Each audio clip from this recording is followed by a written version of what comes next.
ಯೋ guys, ಎಲ್ಲರೂ ಹೇಗಿದ್ದೀರಾ? ಎಲ್ಲರೂ ಖಂಡಿತ ಚೆನ್ನಾಗಿರ್ತೀರಾ ಅಂತ ನಾನು ನಂಬ್ತೀನಿ. ಇವತ್ತು ನಾನು ನಿಮಗಾಗಿ ಎಂತಹ ಒಂದು ಮೂವಿಯನ್ನ ತಂದಿದ್ದೀನಿ ಅಂದ್ರೆ ನಾರ್ತ್ ಕೊರಿಯನ್ ಆಕ್ಷನ್ ಸೂಪರ್ ಮೂವಿಯನ್ನ ತಂದಿದ್ದೀನಿ. ಕತೆ ಏನು ಅಂದ್ರೆ ನಾರ್ತ್ ಕೊರಿಯಾವನ್ನ ಸೇರಿದ ನಮ್ಮ ಹೀರೋ ಒಂದು ಸ್ಪೈ ಏಜೆಂಟ್ ಆಗಿ ಸೌತ್ ಕೊರಿಯಾಗೆ ಬರ್ತಾನೆ. ಸೊ ಏನಕ್ಕಾಗಿ ಸೌತ್ ಕೊರಿಯಾಗೆ ಬರ್ತಾನೆ, ಏನಕ್ಕಾಗಿ ಅವನು ಸ್ಪೈ ಆಗಿರ್ತಿದ್ದಾನೆ, ಅಲ್ಲಿ ಯಾವ ವಿಷಯವನ್ನ ವಾಚ್ ಮಾಡೋದಕ್ಕಾಗಿ ಬಂದಿದ್ದಾನೆ ಅನ್ನೋದನ್ನ ಸೂಪರ್ ಆಗಿ ಸಖತ್ ಆಕ್ಷನ್ ಆಗಿ ಹೇಳಿರುವ ಮೂವಿನೇ 2013ರಲ್ಲಿ ರಿಲೀಸ್ ಆಗಿದ್ದ ಕಮಿಟ್ಮೆಂಟ್ಸ್. ಸೊ ನೋಡೋಕೆ ಮುಂಚೆ ಸಬ್ಸ್ಕ್ರೈಬ್ ಮಾಡದೇ ಇರೋರು ಸಬ್ಸ್ಕ್ರೈಬ್ ಮಾಡ್ಕೊಳ್ಳಿ, ಮರ್ಯಾದ ಬೆಲ್ ಐಕಾನ್ ಪ್ರೆಸ್ ಮಾಡಿ. ನೀವು ಮಾಡುವ ಸಬ್ಸ್ಕ್ರಿಪ್ಷನ್, ಶೇರ್, ಲೈಕ್, ಕಮೆಂಟ್ಸ್ ನಮಗೆ ಮೋಟಿವೇಶನಲ್ ಆಗಿರುತ್ತೆ. ಫಾಲೋ ಮಾಡದೇ ಇರೋರು ಫಾಲೋ ಮಾಡ್ಕೊಳ್ಳಿ. ಸರಿ, ಓಕೆ, ಇವಾಗ ಕತೆ ಒಳಗಡೆ ಹೋಗೋಣ.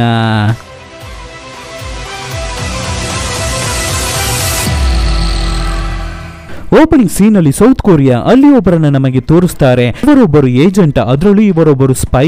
ಮತ್ತೆ ಇವರು ನಾರ್ತ್ ಕೊರಿಯಾವನ್ನು ಸೇರಿದವರು ಇಲ್ಲಿ ಸೌತ್ ಕೊರಿಯಾಗೆ ಬಂದು ವಾಚ್ ಮಾಡ್ತಿರ್ತಾರೆ. ಸೊ ಇವಾಗ ಒಂದು ಅಜ್ಜಿ ಅಂಗಡಿಯಲ್ಲಿ ಕೂತು ಅವರ ಜೊತೆ ಮಾತಾಡ್ತಿರ್ತಾರೆ. ಆ ಅಜ್ಜಿ ಕೂಡ ನಾರ್ತ್ ಕೊರಿಯಾವನ್ನ ಸೇರಿದ ಏಜೆಂಟ್ ಆಗಿ ಇರ್ತಾರೆ. ಸೊ ಅವರ ಹತ್ರ ಆ ವ್ಯಕ್ತಿ, ಅಜ್ಜಿ ನಾನು ಬಂದಿದ್ದ ಕೆಲಸವೆಲ್ಲ ಮುಗ್ದೋಗ್ಬಿಟ್ಟಿದೆ, ಇವಾಗ ನಾನು ತಕ್ಷಣ ಹೊರಟು ನಮ್ಮ ಫ್ಯಾಮಿಲಿಯನ್ನ ನೋಡೋದಕ್ಕೆ ಹೋಗ್ತಾ ಇದ್ದೀನಿ, ಅದೇ ರೀತಿ ನೀವು ಕೂಡ ನಿಮ್ಮ ಕೆಲಸವನ್ನೆಲ್ಲ ಮುಗಿಸ್ಬಿಟ್ಟು ಬೇಗ ನಾರ್ತ್ ಕೊರಿಯಾಗೆ ಬಂದು ಸೇರಿ ಅಂತ ಹೇಳ್ಬಿಟ್ಟು ಆ ಏಜೆಂಟ್ ಅಲ್ಲಿಂದ ಹೊರಟು ಹಾಗೆ ಹಾರ್ಬರ್ಗೆ ಹೋಗ್ಬೇಕಾದ್ರೆ ಯಾರೋ ಇವರನ್ನ ಫಾಲೋ ಮಾಡೋ ರೀತಿ ಅವರಿಗೆ ಫೀಲ್ ಆಗುತ್ತೆ. ತಕ್ಷಣ ಆ ಏಜೆಂಟ್ ಕೂಡ ಹಿಂದೆ ತಿರುಗಿ ನೋಡಿ ಹೆದರಿ ಹೆದರಿ ಹಾಗೆ ಮುಂದೆ ಹೋಗ್ತಿರ್ಬೇಕಾದ್ರೆ ಸಡನ್ ಆಗಿ ತುಂಬಾ ಜನರು ಅಲ್ಲಿಗೆ ಬಂದು ಅವರನ್ನ ಅಟ್ಯಾಕ್ ಮಾಡೋದಕ್ಕೆ ಶುರು ಮಾಡ್ತಾರೆ. ಏನು ಅಂತ ನೋಡಿದ್ರೆ ಸೌತ್ ಕೊರಿಯಾವನ್ನ ಸೇರಿದ ಪೊಲೀಸರ್ಸ್ ಎಲ್ಲರೂ ಬಂದು ಇವರನ್ನ ರೌಂಡ್ ಕಟ್ಟಿ ಹಿಡಿದು ಬಿಡ್ತಾರೆ. ಸೊ ಯಾರೋ ಇವರೊಬ್ಬರು ನಾರ್ತ್ ಕೊರಿಯಾವನ್ನ ಸೇರಿದ ಸ್ಪೈ ಅಂತ ಇನ್ಫಾರ್ಮೇಶನ್ ಅನ್ನು ಕೊಟ್ಬಿಟ್ಟಿದ್ದಾರೆ ಅನ್ಸುತ್ತೆ. ಆದ್ರಿಂದ ಇವಾಗ ಇವರನ್ನ ಬಂದು ರೌಂಡ್ ಕಟ್ಟಿ ಹಿಡಿದು ಬಿಟ್ಟಿದ್ದಾರೆ ಪೊಲೀಸರ್ಸ್.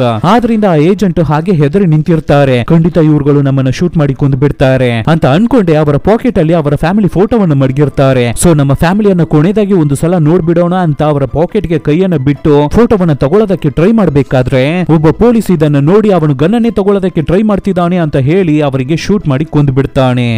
ಸೊ ಆ ಏಜೆಂಟ್ ಹಾಗೆ ಕೆಳಗಡೆ ಬೀಳ್ಬೇಕಾದ್ರೆ ಅವರ ಕೈಯಲ್ಲಿ ಇದ್ದ ಫೋಟೋ ಕೆಳಗಡೆ ಬಿದ್ದಿರುತ್ತೆ. ಅದರಲ್ಲಿ ಇವರಿಗೆ ಒಬ್ಬ ಮಗ ಮತ್ತೆ ಮಗಳು ಇರೋ ರೀತಿ ಸೀನನ್ನ ತೋರಿಸಿ ಹಾಗೆ ಸೀನನ್ನ ಕಟ್ ಮಾಡಿ ನಾರ್ತ್ ಕೊರಿಯಾವನ್ನ ನಮಗೆ ತೋರಿಸ್ತಾರೆ. ನಾರ್ತ್ ಕೊರಿಯಾದಲ್ಲಿ ಒಂದು ಬೇಸ್ ಅಲ್ಲಿ ಒಬ್ಬರು ಕರ್ನಲ್ ಇರ್ತಿದ್ದಾರೆ. ಅವರು ಡೈರೆಕ್ಟ್ ಆಗಿ ಇವಾಗ ಎಲ್ಲಿಗೆ ಬರ್ತಾ ಇದ್ದಾರೆ ಅಂದ್ರೆ ಇವಾಗ ಒಬ್ಬರು ಏಜೆಂಟ್ ತೀರೋದ್ರಲ್ಲ, ಅವರ ಮಗನನ್ನ ನೋಡೋದಕ್ಕಾಗಿ ಬಂದಿರ್ತಾರೆ. ಸೊ ಅವರ ಮಗನನ್ನ ಆ ಜಾಗದಲ್ಲಿ ಹಿಡಿದಿಟ್ಟಿದ್ದಾರೆ ಅನ್ಸುತ್ತೆ. ಯಾಕೆ ಅಂದ್ರೆ ನಾರ್ತ್ ಕೊರಿಯಾದಿಂದ ಸೌತ್ ಕೊರಿಯಾಗೆ ಸ್ಪೈ ಆಗಿ ಏಜೆಂಟ್ ಆಗಿ ಕಳ್ಸೋ ಅವರ ಫ್ಯಾಮಿಲಿಯನ್ನ ಈ ಜಾಗದಲ್ಲಿ ಹಿಡಿದಿಟ್ಟಿರ್ತಾರೆ. ಅಲ್ಲಿ ಅವರು ಸೌತ್ ಕೊರಿಯಾಗೆ ಹೋದ ಮೇಲೆ ಅವರು ಚೇಂಜ್ ಆಗಿ ಬಿಡಬಾರ್ದಲ್ಲ, ಅದಕ್ಕಾಗಿ. ಸೊ ಇವಾಗ ಕರ್ನಲ್ ಅವರ ಮಗನ ಹತ್ರ ಬಂದು ನಿಮ್ಮ ತಂದೆ ಈ ನಾಡಿಗೆ ದ್ರೋಹ ಮಾಡ್ತಿದ್ದಾನೆ ಅನ್ಸುತ್ತೆ, ಅವನ ಹತ್ರ ಇಂದ ಯಾವುದೇ ತರ ಇನ್ಫಾರ್ಮೇಶನ್ ಇಲ್ಲಿಗೆ ಬರ್ತಾ ಇಲ್ಲ, ನಮಗೆ ಬಂದು ತಲುಪ್ತಾ ಇಲ್ಲ. ಸೊ ನಿಮ್ಮ ತಂದೆ ಅವರು ಮಾಡಿ ಮುಗಿಸ್ಬೇಕಾಗಿರುವ ಕೆಲಸಗಳು ಇನ್ನ ತುಂಬಾನೇ ಪೆಂಡಿಂಗ್ ಇರ್ತಿದೆ. ಸೊ ಅದನ್ನ ನೀನು ಮಾಡಿ ಮುಗಿಸಿದ್ರೆ ಮಾತ್ರವೇ ನಿನ್ನ ತಂಗಿಯನ್ನ ನಾವು ಹೊರಗಡೆ ಬಿಡ್ತೀವಿ ಅಂತ ಕರ್ನಲ್ ಹೇಳ್ತಿರ್ತಾರೆ. ಇದನ್ನ ಕೇಳಿ ಹುಡುಗ ತುಂಬಾನೇ ಕೋಪ ಮಾಡ್ಕೊತಿರ್ತಾನೆ. ಈ ಹುಡುಗನೇ ಈ ಮೂವಿಯ ಹೀರೋ. ಸೊ ಹೀರೋಗೆ ಇವಾಗ ಏನನ್ನ ಹೇಳೋದು ಅಂತಾನೆ ಗೊತ್ತಾಗ್ತಾ ಇಲ್ಲ. ಅವನ ಮುಖ ಪೂರ್ತಿ ಬೇರೆ ಗಾಯಗಳಾಗಿರ್ತಿದೆ.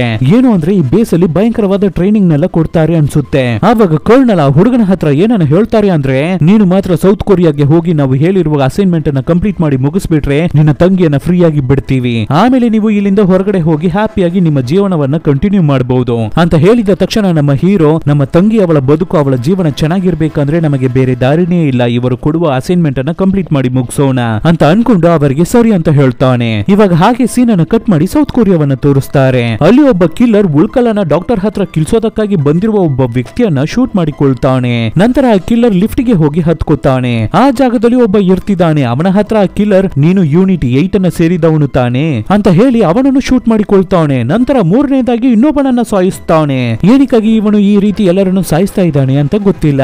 ಇವಾಗ ನೆಕ್ಸ್ಟ್ ದಿನ ಮರ್ಡರ್ ಆಗಿರುವ ಜಾಗಕ್ಕೆ ಪೊಲೀಸರ್ಸ್ ಎಲ್ಲ ಬಂದು ವಿಚಾರಣೆ ಮಾಡ್ತಿರ್ತಾರೆ. ಅದರಲ್ಲೂ ಒಬ್ಬ ಪೊಲೀಸು ಸತ್ತವರ ಬಗ್ಗೆ ಎಲ್ಲರ ಡೀಟೇಲ್ಸ್ ಅನ್ನು ಕಲೆಕ್ಟ್ ಮಾಡಿ ಅವನ ಹೈಯರ್ ಆಫೀಸರ್ಗೆ ಏನನ್ನ ಹೇಳ್ತಾನೆ ಅಂದ್ರೆ ನಿನ್ನೆ ರಾತ್ರಿ ಮೂವರನ್ನು ಒಬ್ಬನೇ ಶೂಟ್ ಮಾಡಿ ಕೊಂದಿದ್ದಾನೆ. ಆ ಮೂವರು ಯಾರು ಅಂತ ನಾವು ವಿಚಾರಣೆ ಮಾಡಿ ನೋಡಿದ್ರಲ್ಲಿ ಆ ಮೂವರುವೆ ನಾರ್ತ್ ಕೊರಿಯಾವನ್ನ ಸೇರಿದವರು. ಆ ಮೂವರುವೆ ಇಲ್ಲಿ ಸೌತ್ ಕೊರಿಯಾಗೆ ಸ್ಪೈ ಆಗಿ ಬಂದಿದ್ದಾರೆ. ಅದು ಮಾತ್ರ ಇಲ್ಲ, ಸಿಸಿಟಿವಿಯಲ್ಲಿ ಇವ್ರುಗಳನ್ನ ಕೊಂದಿದ್ದ ಕೊಲೆಗಾರನನ್ನು ನಾವು ನೋಡಿದ್ವಿ. ಖಂಡಿತ ಅವನುವೆ ನಾರ್ತ್ ಕೊರಿಯಾವನ್ನ ಸೇರಿದವನಾಗೆ ಇರಬೇಕು. ಸೊ ನಾರ್ತ್ ಕೊರಿಯಾದಲ್ಲಿ 2 ಯೂನಿಟ್ ಇರ್ತಿದ್ದಾರೆ, ಒಂದು ನಂಬರ್ 8, ಇನ್ನೊಂದು ನಂಬರ್ 35. ಇವಾಗ ಮರ್ಡರ್ ಆಗಿರೋರು ಎಲ್ಲರೂ ನಂಬರ್ 8 ಅನ್ನ ಸೇರಿದವರು. ಇವರನ್ನ ಕೊಂದಿರೋನು ನಂಬರ್ 35 ಅನ್ನ ಸೇರಿದವನು. ಯಾಕೆ ಅಂದ್ರೆ ಆ ನಾರ್ತ್ ಕೊರಿಯಾದಲ್ಲಿ 2 ತರದ ಪಾಲಿಟಿಕ್ಸ್ ನಡೀತಾ ಇದೆ. ಇವಾಗ ಅಲ್ಲಿ ಪಾಲಿಟಿಕ್ಸ್ ಅಲ್ಲಿ ಇರೋರಿಗೆ ಫೇವರ್ ಆಗಿ ಇರ್ತಾ ಇರೋರೇ ಈ ನಂಬರ್ ಯೂನಿಟ್ 8 ಅನ್ನ ಸೇರಿದವರು. ಸೊ ಅವರುಗಳನ್ನ ಸಾಯಿಸೋದಕ್ಕಾಗಿ ನಂಬರ್ 35 ಯೂನಿಟ್ ಅನ್ನ ಸೇರಿದವರನ್ನ ಕಳಿಸಿದ್ದಾರೆ ಅನ್ಸುತ್ತೆ. ಸೊ ಬೇಗ ನಾವು ಅವನನ್ನ ಕಂಡಿಡ್ದು ಬಿಡ್ತೀವಿ ಅಂತ ಹೇಳ್ತಿರ್ಬೇಕಾದ್ರೆ ಹಾಗೆ ಸೀನ್ ಅನ್ನು ಕಟ್ ಮಾಡಿದ್ರೆ ನಮ್ಮ ಹೀರೋವನ್ನ ತೋರಿಸ್ತಾರೆ. ಇವಾಗ ನಮ್ಮ ಹೀರೋ ನಾರ್ತ್ ಕೊರಿಯಾದಿಂದ ಸೌತ್ ಕೊರಿಯಾಗೆ